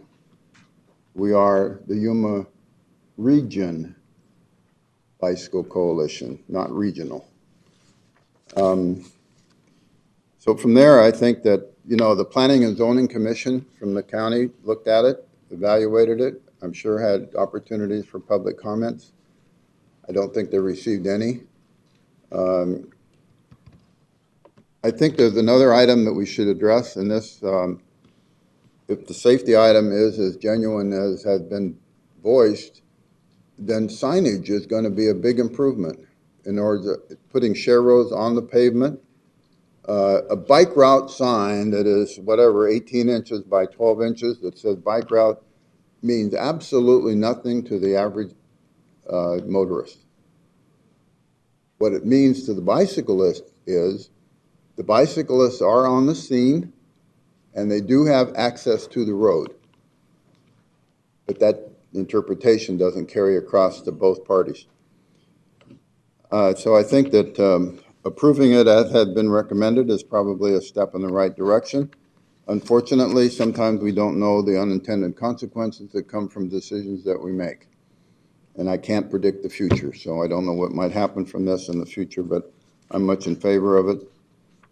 I do applaud the efforts that have been made here, and I think that it's important to recognize that safety is the element, and signage is important. The other piece of the puzzle is enforcement. So if we know that it's a critical area, and if speeding is a problem, then maybe we could get a little more enforcement from the sheriff's office to occasionally give a ticket or something like that. Another item I think is important is that I think this has been a learning experience for us, as we have recently approved the county bicycle plan. Now we're beginning to implement pieces of that, and we're seeing how it kind of comes together, and I applaud all persons involved in making this decision happen. So God bless you guys. God bless Yuma, Arizona, and Yuma County, Arizona, and all bicyclists. Thank you. Thank you. Yeah, you need to bless them before they get on the road. Chairman, would it be, I know you like the curves and stuff there, but it's like the gentleman said before, they've had issues with cars going through there. And would it be that much of an issue to put it over on El Camino, where it's a wider road? I think Marty's comment was that there's probably a good look at both of them. My concern as you've described the El Camino side of it, it's a straight shot. Without supervision or enforcement, people are going to take advantage of that straight shot. There's no traffic lights on that area. There may not even be any stop signs that would slow the traffic. There's no traffic bumps in terms of slowing the traffic. And so I would be afraid that the speed limit would be something of a problem. And with that comes sometimes the lack of visibility of other items on the road. The turns cause people to slow down. I read one place that the safety elements of roadways is not an enforcement issue, it's a design issue. And so I've heard someplace that every 10 miles of the freeway is supposed to have a bend in the road. I don't know from that point of view if that's exactly fact or not, but so I sometimes think that more turns in the road, although in some instances it may limit visibility as you go around a sharp turn, I think that it does add a little more of driver awareness. You know, we have one issue here in Yuma that's, I think it's the end of 8th Avenue and Palo Verde, someplace along there where there's a flag and there's a wall, and people have come down Arizona and run into that wall on a number of occasions. And yet there's a turn there, and there's a stop sign there. So I don't know, what can we do enough to make everybody safe? Put everybody on bicycles. Did you answer? That'd be the solution, I think. I think that if we're going to consider, the road, we need to sort of like go through the same process, get it over to the Planning and Zoning Commission and see what they think about it. I mean, right now, what's in front of us, that text amendment deals with what's in the front here. I'm not sure. Every time we try to change something that the Planning and Zoning Commission hasn't reviewed, we get this. You got to get it back to them for a hearing. I hate to get this text amendment back to them so they can consider another route at this particular point. At this particular point, I think that at least I particularly support the text amendment, the change. I think it helps at least advise, if nothing else, at least advise where things are happening. I'd say that we consider that and see how it works, and we consider adding or maybe changing something to another text amendment. But I'm not sure right now. Can we add it as an alternate route? Good, I suppose. Could we? Maybe we ought to ask that from legal. Could we add that as an alternate route without having to go through the process? I mean, that's a question for you, John. El Camino? Yeah. As an alternate route? I mean, is there such a thing as an alternate route? No, there's no such thing, right? It's either, well, We do it all the time for. I'm sorry, I shouldn't. The question is, can we actually add an alternate route without having to go through? I think it was set up through public hearings and in committee meetings, and they'd almost have to go back and redraw those and go through the procedure again. Chairman Reyes, members of the board. Thank you, Gene, because if you stay there will be another question asked of you. Thank you very much. Let him take his stuff before you begin. From all literature that I've read, I haven't heard of an alternate route. And if the board approves this change, we would go out there and sign the actual route, Ironwood, and so we don't know of any alternate signage routes that we'd be able to put in on El Diablo. Well, again, this isn't the end of the discussion. I think that this is a living document that gets changed. Obviously, this is what we're doing right now. So I guess if there's consideration to be given to Camino del Diablo, then I think we should bring it up through the process and see if there's a route that we can add to it, giving them a choice instead of giving them three choices. Well, it's like Gene said and Marty said too. They're going to go where they want to go. Oh, yeah. All it is a sign. They're going to go where they want to go anyway. We'll see. And I'm just trying to find the safest route for the bikers, because it's already harrowing enough out there with the traffic. And just El Camino to me looks like a better choice, just as far as the width of the roadway. Well, there's no question in my mind that safety is very important. I rode this morning at 5:30, and they give me a warning on my phone and said it's a heat advisory. Yep. Well, it was 86 degrees. I've been in Yuma for 32 years, and I think that I've somehow become acclimated to the weather. I think 86 degrees is okay, and there was a nice breeze on top of that, but it was a good ride. And at 80 years old, I think the bicycling is what's kept me alive this long. Maybe to your detriment, but to me, it's okay. Yeah, well, you're making it now. Thank you, Gene. Thank you, gentlemen. Thank you. Anyway, guys, again, we have a text amendment to discuss here. And again, I know that there are some choices. If you want to send it back and get some, some discussion on Camino del Sol, that would be okay with me. But I think we can probably approve this one and then discuss that. What do you think? Mr. Simmons?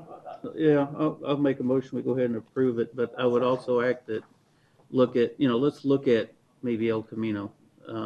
Like I said, it just concerns me with the curves, because I don't want anybody to get hit on a bike in the roads narrower there. You've got people parking on the roadway through there, if I remember right, there's times, which narrows it down even more. So, I would ask that we take another look. Well, I make a motion to approve this, but let's take another look at maybe El Camino. Okay, staff is listening. Second. Right, there's been a motion and a second. The public hearing's still open. Oh, sorry, I am hereby closing the public hearing, returning this to the board. And the board, there's a motion, I think by Mr. Simmons and seconded by Supervisor Porcias to go ahead and approve the text amendment, to approve the text amendment to the bike routes. Is there any more discussion? If not, all those in favor of the motion signify by saying aye. Aye. Aye. Anybody opposed? Motion carries, and we'll move on to the next item, which is developer services. It continues to be Development Services Planning and Zoning Division, and request modifications of subdivision regulations from proposed Savera East subdivision. Adrian Vega from Dow Robinson Associates, agent for TDI Holdings, LLC, requests modifications from the Yuma County Subdivision Regulations, sections 415B and 416, and Yuma County Planning Board Standards, number 7.2.5-3 and 3-100 for the proposed Savera East subdivision located in the vicinity of the northeast corner of the Foothills Boulevard and County 14th Street, Yuma, Arizona. Staff? Thank you, Mr. Chairman, members of the board. Anson Lahosset, Senior Planner, presenting this modifications request for Savera East subdivision. The developer is requesting two modifications from the Yuma County subdivision regulations and two modifications from the Yuma County Public Works standards for the proposed Savera East subdivision. This is an aerial image of the subject parcels and a zoning vicinity map of the proposed subdivision is located at the northeast corner of Foothills Boulevard and County 14th Street. The developer is requesting to not improve County 14th Street per the perimeter roads requirement. The engineering department recommends approval of this request since there are no road improvements along County 14th Street west of Foothills Boulevard. And this is the proposed tentative map with County 14th Street highlighted in yellow. The developer is proposing to exceed the amount of dwelling units allowed within a cul-de-sac street per the requirement. The engineering department recommends approval of this request since they are providing a secondary access. And this is the proposed tentative map with the cul-de-sac street and the secondary emergency vehicle access with gate at the end.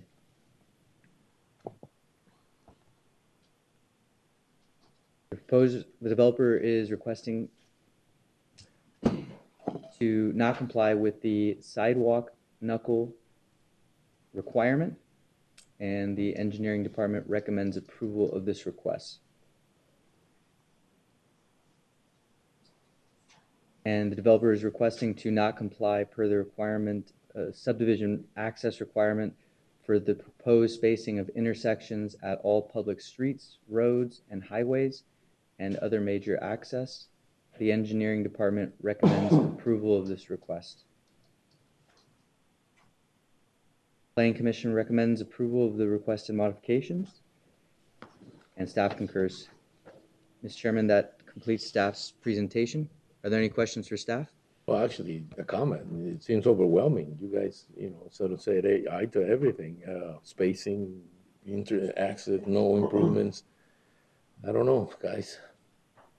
But Mr. Chair, doesn't this butt up against the Barry Goldwater gun range?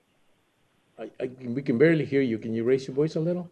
Oh, doesn't this butt up against the Barry Goldwater gun range? Mr. Chairman, So there's not going to be any. No, there's not. No, there's not going to be any further improvements to the what is Yeah, it? and then they provide an alternate emergency access route to get to those properties. They did. I looked at the map. So No, they're doing the right things to request for the modifications. It's just that the modifications are pretty. There's a lot of them, actually. A lot of them that applies to regulations. When you waive most of them, it's just difficult to see. It's a pretty compact area. It's a lot of lots, a lot of I know. And well, it's the last phase of the Foothills subdivision. So. Yeah. Well, okay. So let me open it to the public. I don't know. It's a public Go ahead. hearing, and then does anybody have any comments on this? No? Does anybody have any questions of the staff? I'm going to close the public hearing, get back to the board. Do you have any questions? Well, if you don't have any questions, then I entertain a motion. Those were a lot of exceptions made. And so my question is to staff. I can obviously see the argument that Supervisor Pancras is making, that this is the last one, and it's, it looks very similar to what's in there, and some of the requirements really apply to continuing developments, and the other side, continuing developments, that complement that development. But in reality, this is surrounded by, by land that can be developed at this Well, time. the RA-10 piece, Mr. Chairman, most likely will be developed in the future. But why does it say state of Arizona? If it Says says it's RT? state land trust. State land trust? I mean, can they actually, you can't. I don't think Yes. you can use it for. That, No, they that can- will, I probably guarantee it'll be within the next 5 to 10 years will be developed. Sold? Yeah, it'll be sold. Mr. Chairman, they can sell it. That's correct. Yeah, well, okay. But they're already up to about that point right now. Yes. As far as what they've sold into. Nobody has into petitioned development. yet, but I'm sure that that's coming.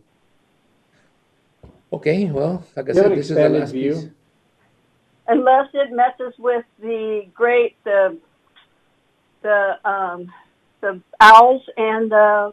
Well, an expanded view going up to, I apologize, Lynn.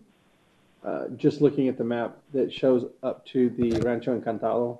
Mr. Chairman, we do not have a expanded view of the zoning vicinity map. That's, what would you say, another quarter of a mile up to the left? And so it continues to push that way. So most likely it won't be long until that section is developed.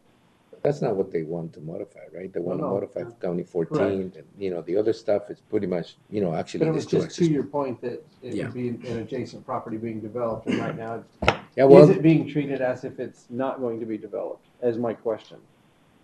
Are the exceptions made? I think it's a question to staff. Is it now being treated like there's nothing going to happen in that R10 state of Arizona land? Arturo Alvarez, Engineering Department. In response to your question, the RA10 is owned by the state. They are improving Foothills Boulevard. They're half of the subdivision. The only part they're not improving is the south side, which is County 14th Street.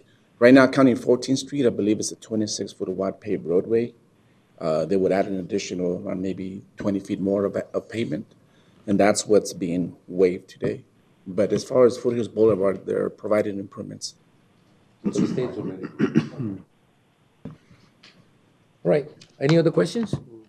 If not, I'll entertain a motion to either approve the modifications or deny the modifications, or work out somewhere in between. You guys know. Supervisor Simmons. I will make a motion to approve it if county staff seems to be concurrent with everything on it, and it's pretty much consistent with what's around it. So. I'll second it. There's been a motion and a second to approve the request for modifications. Any more discussion on this item? Where's the representative of, he's not here? Adrian Vega? I don't see him. Oh, there he is. He's grown a beard since that last time, I think.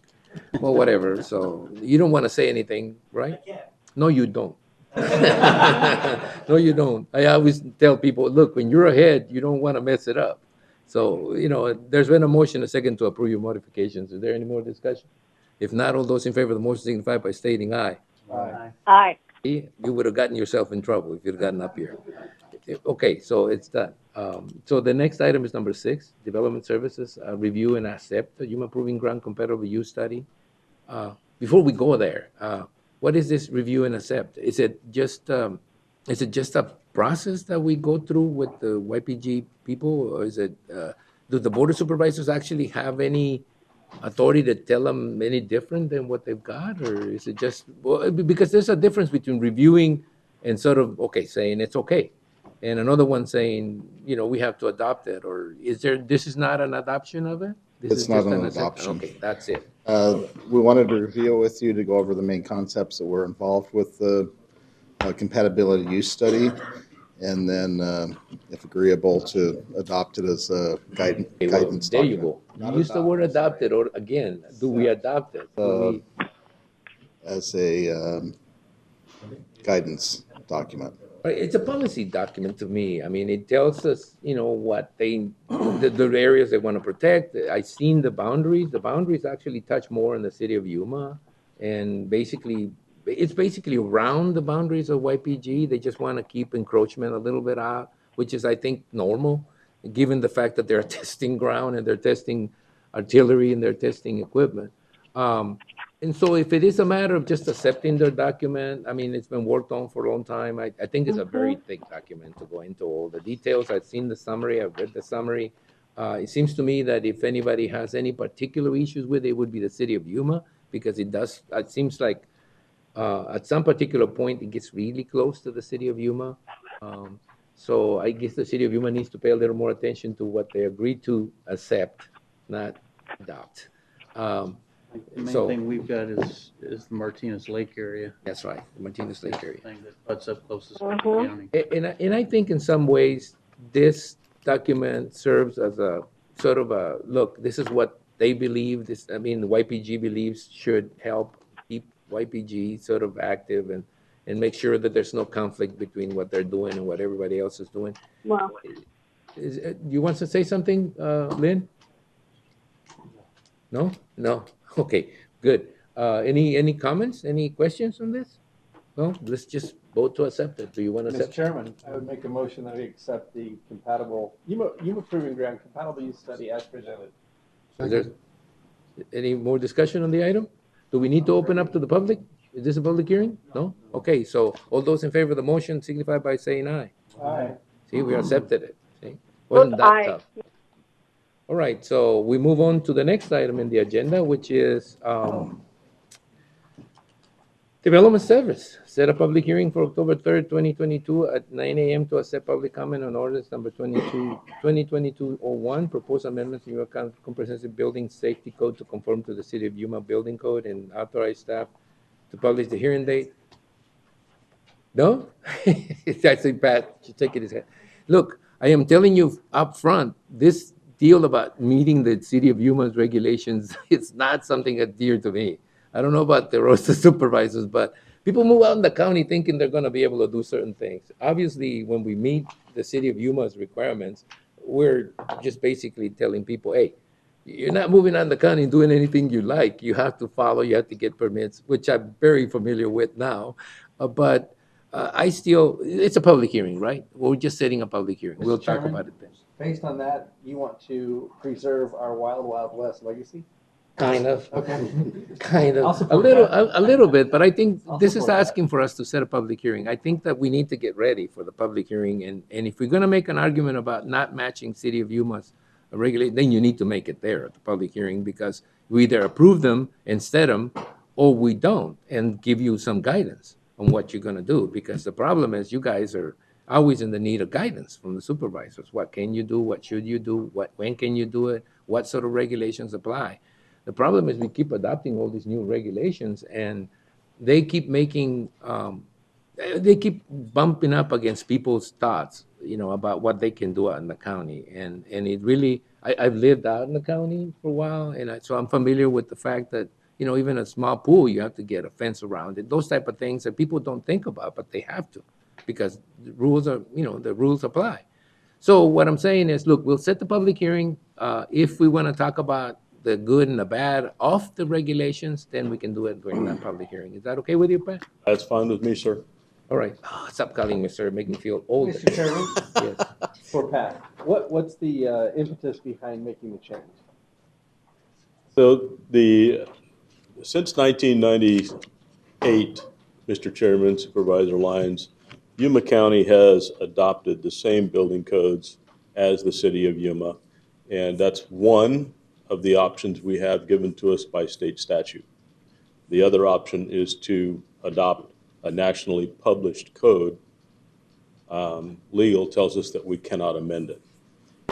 So adopting the same code as the city allows contractors to move in and out of the city under the same umbrella of codes. It allows staff to communicate with city. We work together to apply those codes unilaterally across the county, maintaining consistency so that contractors in the area and builders can move under that same umbrella. So that's one of the benefits. The benefit otherwise, as we talked here, you heard here today, it does support a resilient community on that emergency management side. So updating these codes does help with that. It gives us the most current technology for building science also, and looking at water issues at the state. Those are also included in some of our modern codes. So all these topics you've been looking at and listening to today are kind of all tied together. You're making that available to us, right? Well, you should. Even so you can say, well, I made them available to guys. You had a chance. I'm good, Mr. Chairman, with just setting a public hearing. We can have this discussion in October 3rd. Yeah, we can have this discussion October 3rd. I may regret asking this. Does this include the fire code? Oh, This does not include the fire code, Supervisor separate Simmons. issue. When was the last time that Oh, was looked at? it's like chase structures for me. It's a killer. Well, Curious. I mean, I know it's been a while. we since- have maintained, Supervisor Simmons, Mr. Chairman, the 2003 International Fire Code. I have in the past had conversations with possibility of updating that code. We'll provide some information to the county administrator, and if he would like to push that up to you folks for consideration, we can certainly do that. Thank you very much. Thank you. Thank you. No, this is about the comprehensive building code, safety code. Okay, it doesn't include the fire code. We will talk about the fire code some other time. I was right? just curious. I Yeah, didn't well, know if it your included curiosity killed the cat. Yuma County Comprehensive Set the Building hearing. Code does not include the fire code. So the motion will be to set a public hearing for October 3rd at 9 a.m. to accept public comments on ordinance number 2022-01. Is there a motion to that effect? So moved. Is there a second? Second. There's been motion and second to go ahead and set the public hearing date to be October the 3rd at 9 a.m. Any discussion on this? Not? If those in favor signify by stating aye. Aye. Thank you, Pat. Aye. Thank you. All right, so we move into the planning and zoning agenda, where full legal description of property sites for all rezoning cases are available for public review at the Yuma County Board of Supervisors. This is a full presentation. It's a regular public hearing item. We'll make a full presentation on the following items, followed by separate discussion, public hearing, and action by the Board of Supervisors. We have one item,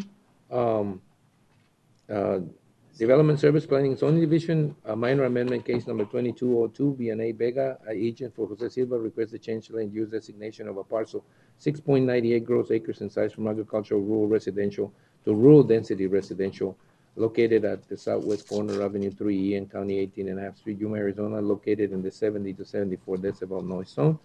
There will be a power presentation by the planning staff. Thank you, Chairman Reyes, members of the board. Juan Leal Rubio, Senior Planner of Planning and Zoning Division. This request is located in the Yuma Mesa Planning Area at the southeast corner of Avenue 3E and County 18.5 Street. And the intent of this minor amendment is to accommodate the rezoning of the property from R810 to SSB2 zoning. This is the city map that shows parcel 1 cross-hatched, the location of the property. Just a little bit of history. To the east, you see the ag rural development land use designation that was approved by the board through a major amendment process last year. Everything else is ag rural residential.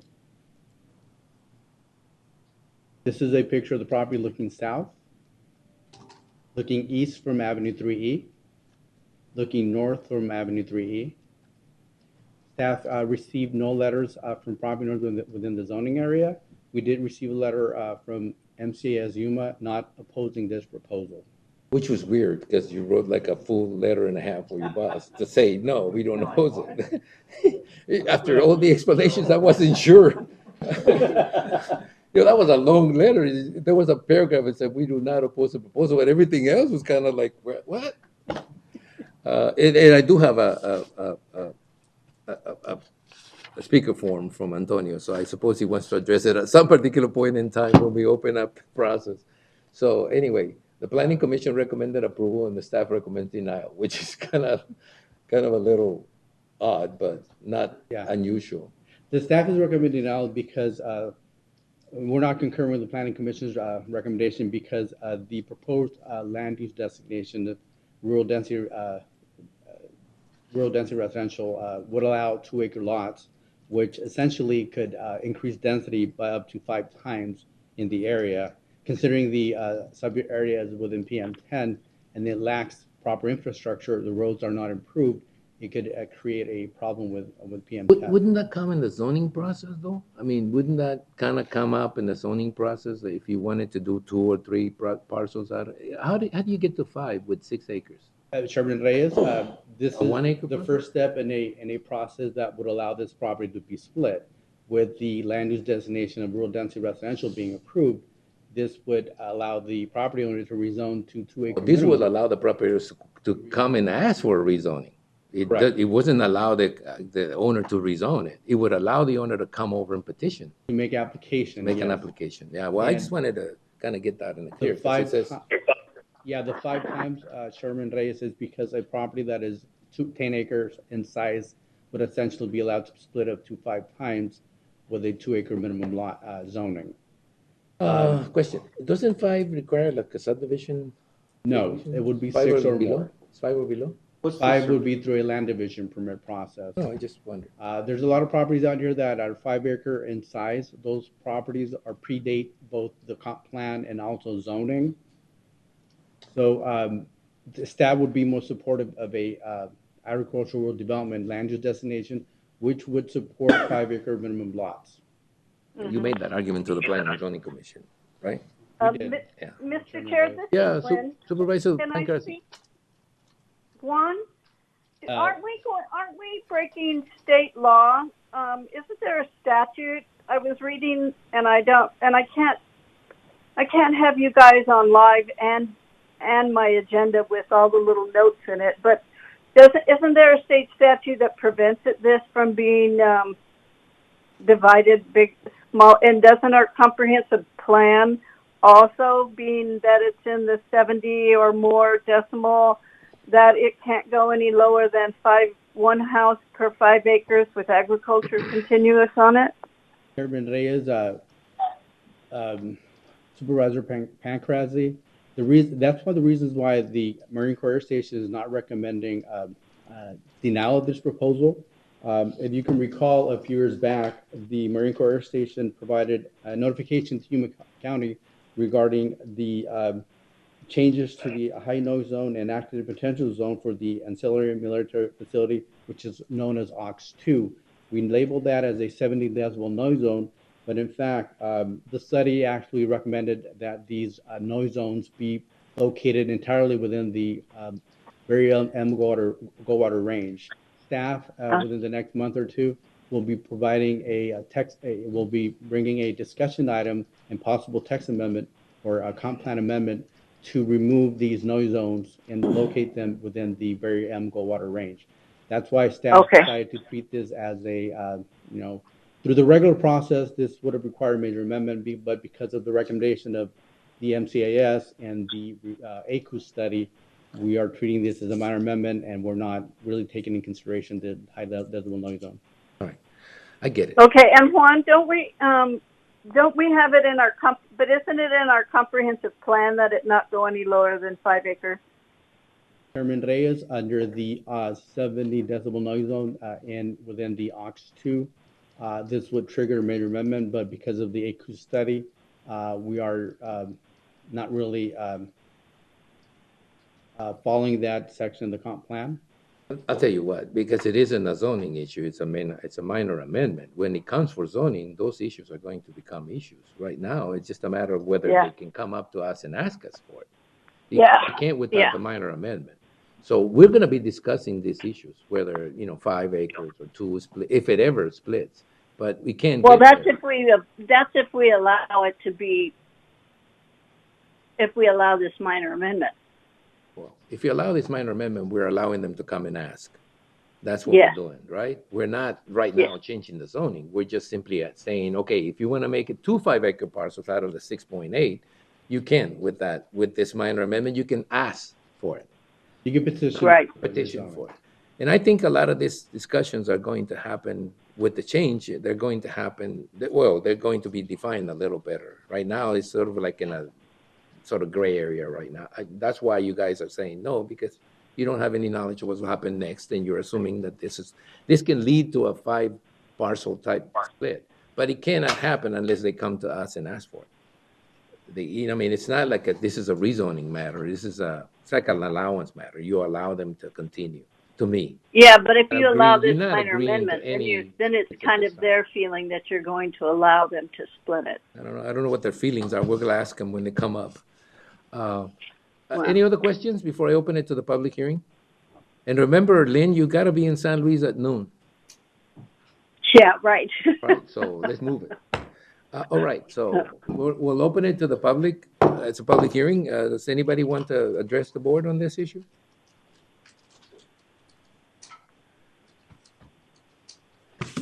Morning, Chairman, members of the board. My name is Vianney Vega with Vega Engineering. I'm representing the owner of the property. And I just want to make a couple of points on why the Planning and Zoning Commission decided to approve this minor amendment request. First, it was the letter of not opposition from MCS. To have a high density on the area. And second, we're trying to maintain an agricultural area here where there's no irrigation water. So that really this area is ready for development. There's a comment from staff that there's no improvements on the roads, but that will come with development. The development, as you rezone the properties, or you start splitting properties, there are requirements for road improvements. And that is when the improvements are going to come. That is how all the areas start growing. I mean, you do your rezoning, you do your split or subdivision, whatever you need to do with the improvements. And that's how the improvements come to the area. It doesn't make sense to try to keep an agricultural area where there's no irrigation water. So those are the 2 main points that were discussed on the planning and zoning hearing, and that was the base of the commissioners to approve this request. And I'd be more than glad to answer any questions if supervisors have any questions for the applicant. Do you have any questions? Did anybody else read that the airport was in opposition? I don't know. I didn't. Was there any letter of opposition from the airport? Yes. Yes.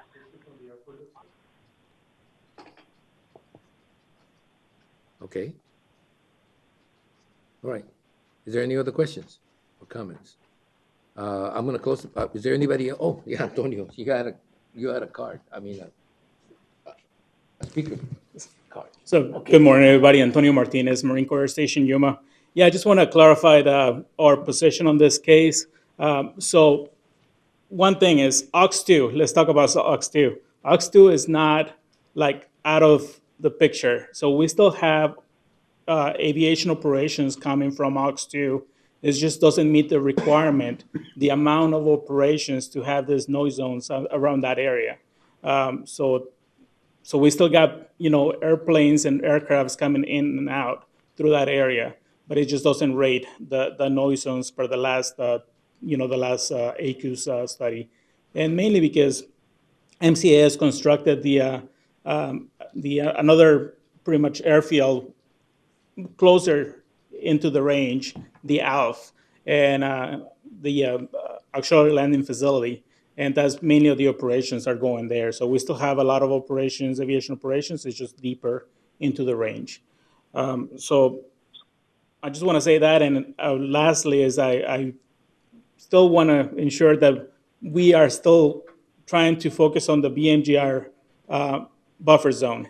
For the density, anything along the side for the range. I mean, it was on the news about the sonic boom, the noise zones that's happening, and pretty much all those noise zones or all those complaints, concerns that we're getting from the public is mainly from within either a half a mile to a mile from the range. So it's all that buffer zone. Those are the people that are actually calling saying, hey, why are you flying into the range? Or why are you flying above my house? I was like, I'm sorry, you're under a known flight pad, and we have to get from the base to the range somehow. So I just want to say that we're not opposing to this case, mainly within our scope for MCAS, which is aviation operations and the safety of the public. Gotcha, Antonio. Thank you. Mr. Chairman, Yes? may I make a comment? Sure. Mr. Vega said that there wasn't any irrigation, so it wasn't farmable. Well, guess what? Everybody has been working on getting wells, and people who farm up on the Mesa Way up there all have wells drilled, and they sprinkle or they do it from above and not flood irrigate. So a well could be sunk, and that land would be fine for farming. So. Well, I tell you, we talked about representatives to the water limitations we're going to be dealing with. And as I understand that farming is the main user of water. And I'm not using that as an example of anything. I'm just saying that when you use the argument that you can drill a well and actually irrigate with that well, you're actually saying we're going to spend more water in making this a farmland.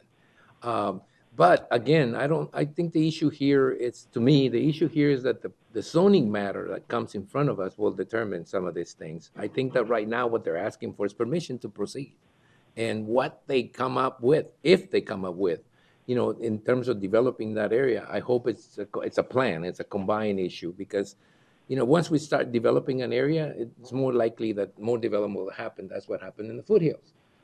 So I suppose that this is one of those decisions whether we're looking at water issues or whether we're looking at development issues. This is one of those decisions where you say, okay, is it going to start? And if it's going to start, it's going to start here. That's basically, and I think the Planning and Zoning Commission said, well, if it's going to start and if we're going to have improvements, if we're not going to do farming, this is where we begin. I hope that the plans meaning the plans of the YMCA, MCS, you know, that I hope it catches up. I have a tough time just going through the, you know, the Agenda? no, not the, oh, yeah, you will pay for that. No, the designations or whatever. The I'll look away. I am not gonna go to the vice chair anymore for any support at all. But anyway, yeah, we gotta make, this is, I've already closed the public hearing, we better get going. So I'll entertain a motion to I'll approve. make a motion, we approve. All right, is there a second? Second. There's been a motion, a second to approve the item as presented. Any more discussion from Lynn? You gotta be in San Luis in 40 minutes, so. No, okay, you do, not me. All right, Okay, all go. those in favor of the motion signify by stating aye. Aye. Anybody opposed? I do. I knew it. Well, the motion passes 4-1. And we'll move on to the next item. Thank you very much, everybody, for their patience. And we'll move on to discussion regarding legislative issues, county administration, discussion and possible action regarding state and federal legislative updates, which may include international issues, status of bill affecting Yuma County, timelines, and composition of the legislature and legislative strategies and priorities. You may want to shorten that when the legislature is not in session, but you know, I still believe that what you've got, the information that you have on international issues and federal issues apply every time. So we're gonna have you here. Sometimes against your will, we're gonna drag you here. Thank you, Mr. Chairman. Alejandro Figueroa, Economic Development and Intergovernmental Affairs Director for Yuma County. I'll start off with the state. 3 voter initiated initiatives were filed by July 7, 2022 with the required 237,645 signatures, but only 2 ended up passing signature reviews and legal challenges to make it on the ballot. I-16-2022, Arizonans for Free and Fair Elections, which would have asked voters to restore the permanent early voting list and reduce the reasons for cancellations, was removed from the ballot after court challenges only found 236,000 signatures as valid.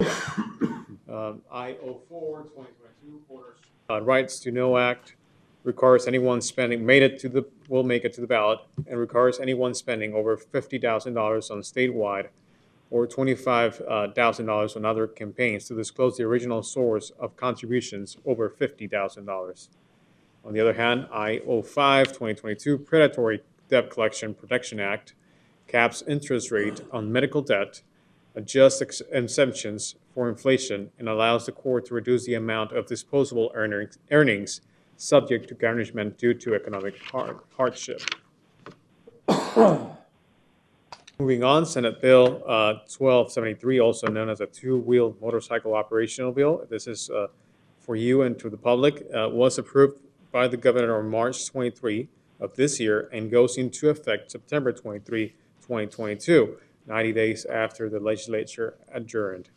It allows the operator of a two-wheeled motorcycle to overtake and pass another vehicle that is stopped in the same direction of travel in the same lane as the operator and may operate the motorcycle between lanes of traffic if the movement may be made safely and if the operator does both of the following. 1, operate the motorcycle in a street that both is divided into at least 2 adjacent traffic lanes in the same direction of travel and has a speed limit that does not exceed 45 miles per hour. 2nd, travels at a speed that does not exceed 15 miles per hour. And just some additional information, according to ADOT, the most recent data, 30% of all motorcycle crashes in 2020, including 11 out of 106 fatal motorcycle collisions, were the result of rear-end collisions. This law will diminish the possibility of fatal rear-end collisions against motorcycle riders. What's up when you look to your left and you see nothing, and then all of a sudden there's a motorcycle there. I had one cup between me and another car coming up Telegraph day before yesterday. He had to be doing 100 or better when he cut us. And I just never knew where he came from. Well, it's not a law until September the 23rd, so they should not be doing anything close to that before then. So over the last 2 months, the Joint Legislative Budget Committee staff published their monthly fiscal highlights for July and August 2022, reflecting the fiscal year 2022 and first month of fiscal year 2023 state general fund revenues and expenditures. the state closed the fiscal year with an estimated $4.66 billion general fund ending balance, the highest on record.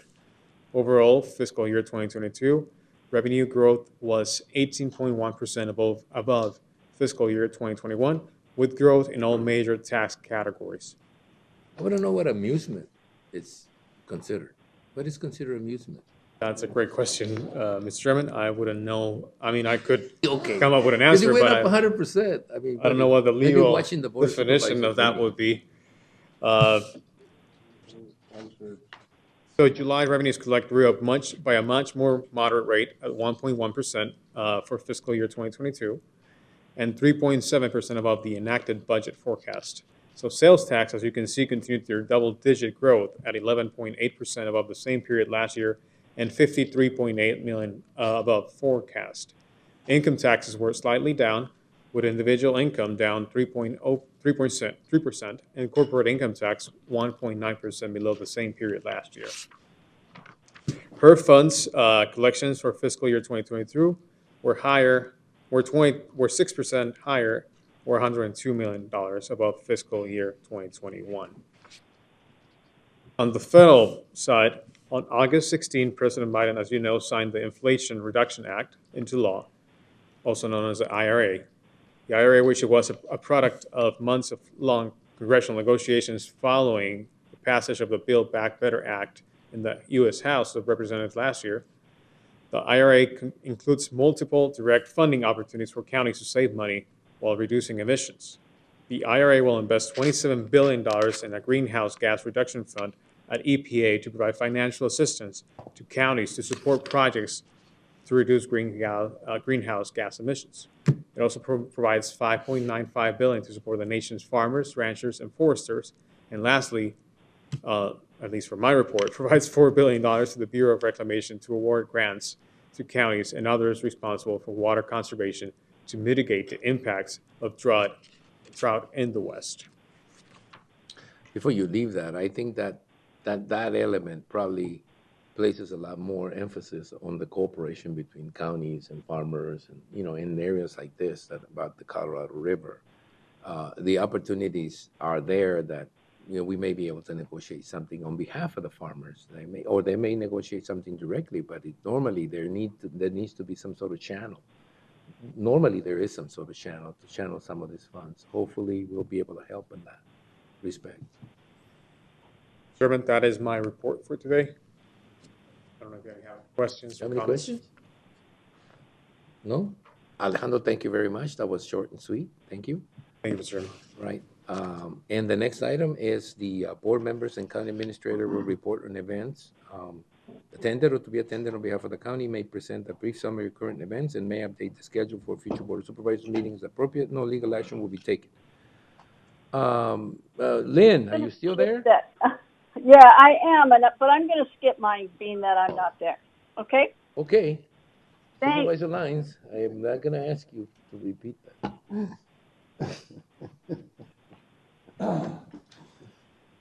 I had a number of meetings regarding water and met with farmers yesterday, specifically to lay out the challenges. Then met again with a group of farmers this morning telephonically to discuss the challenges of basically Maricopa County versus the rest of the state, but specifically Yuma, because of our Tier 1 water rights and the challenges that we're faced because other water authorities in Arizona have not specifically come to the table with solutions or an offer to modify the amount of the allocation that they are receiving. And so it will be a challenge going forward, and I'll keep everybody posted on that. And I will forego anything else. All right, Supervisor Simmons? I'm going to make it short and sweet, just playing catch up from being gone the last few weeks. All right. You, Supervisor, we just got there too fast. Time's up. I attended the YMPO meeting. I also attended the last week, the Arizon meeting. There was quite a few mayors from Sonora, different municipalities from Sonora. And I also took a tour from that solar water, yeah. Very interesting operations that they have. And they'll be setting up some of those solar water, drinkable water panels around certain areas in Yuma County. They called me up, I steer in your way. They were talking about some areas. That's what she said. Who's that, Tony? And I will keep steering things the Supervisor Lyons' way so that he keeps busy, but never ask him again to answer a question directly. No, I'm actually 11:30. I was mentioning to Supervisor Pancras because the city of San Luis has a process where they're going to be talking about the future port of entry and how it's going to be laid out based on the Department of Transportation in Arizona and so forth. So it's an important meeting. And Supervisor Pancras asked me to ask that she'd be able to attend. I said, fine. I think it's going to be critical now for the county to participate in those processes and make sure that, I think we think of communities like San Luis as being sort of responsible for what happens within there, but the borders have a much broader impact in the whole county than impacts Somerton. It impacts the whole county. Mr. Chairman, I had RSVP to that meeting, and ADOT and the consultant will give me a briefing later on this week, so I'll be able to report back as well. It's a scoping. I think I was trying to find a way to describe that. It's a scoping meeting. Yes. They're going to be scoping, the way that the flow, will be. And I tell you, I personally think that is critically important. As I saw, for example, the last time they sort of the border, they cut off the middle of town from access. They actually went down the street and came out the other street and left the middle of town with no traffic, which was another stake in that area's commercial developments. I mean, they didn't consider that because the flows were easier that way. But in reality, we all need to participate in that. So, I mean, hopefully no more than 2 supervisors will be there. I will be there later on. I'll try to make it. But anyway, those are some of the things that are going on right now. I think the water issues are really quite important, and there's a lot of processes, internal processes that are taking place that I think need the county to focus on.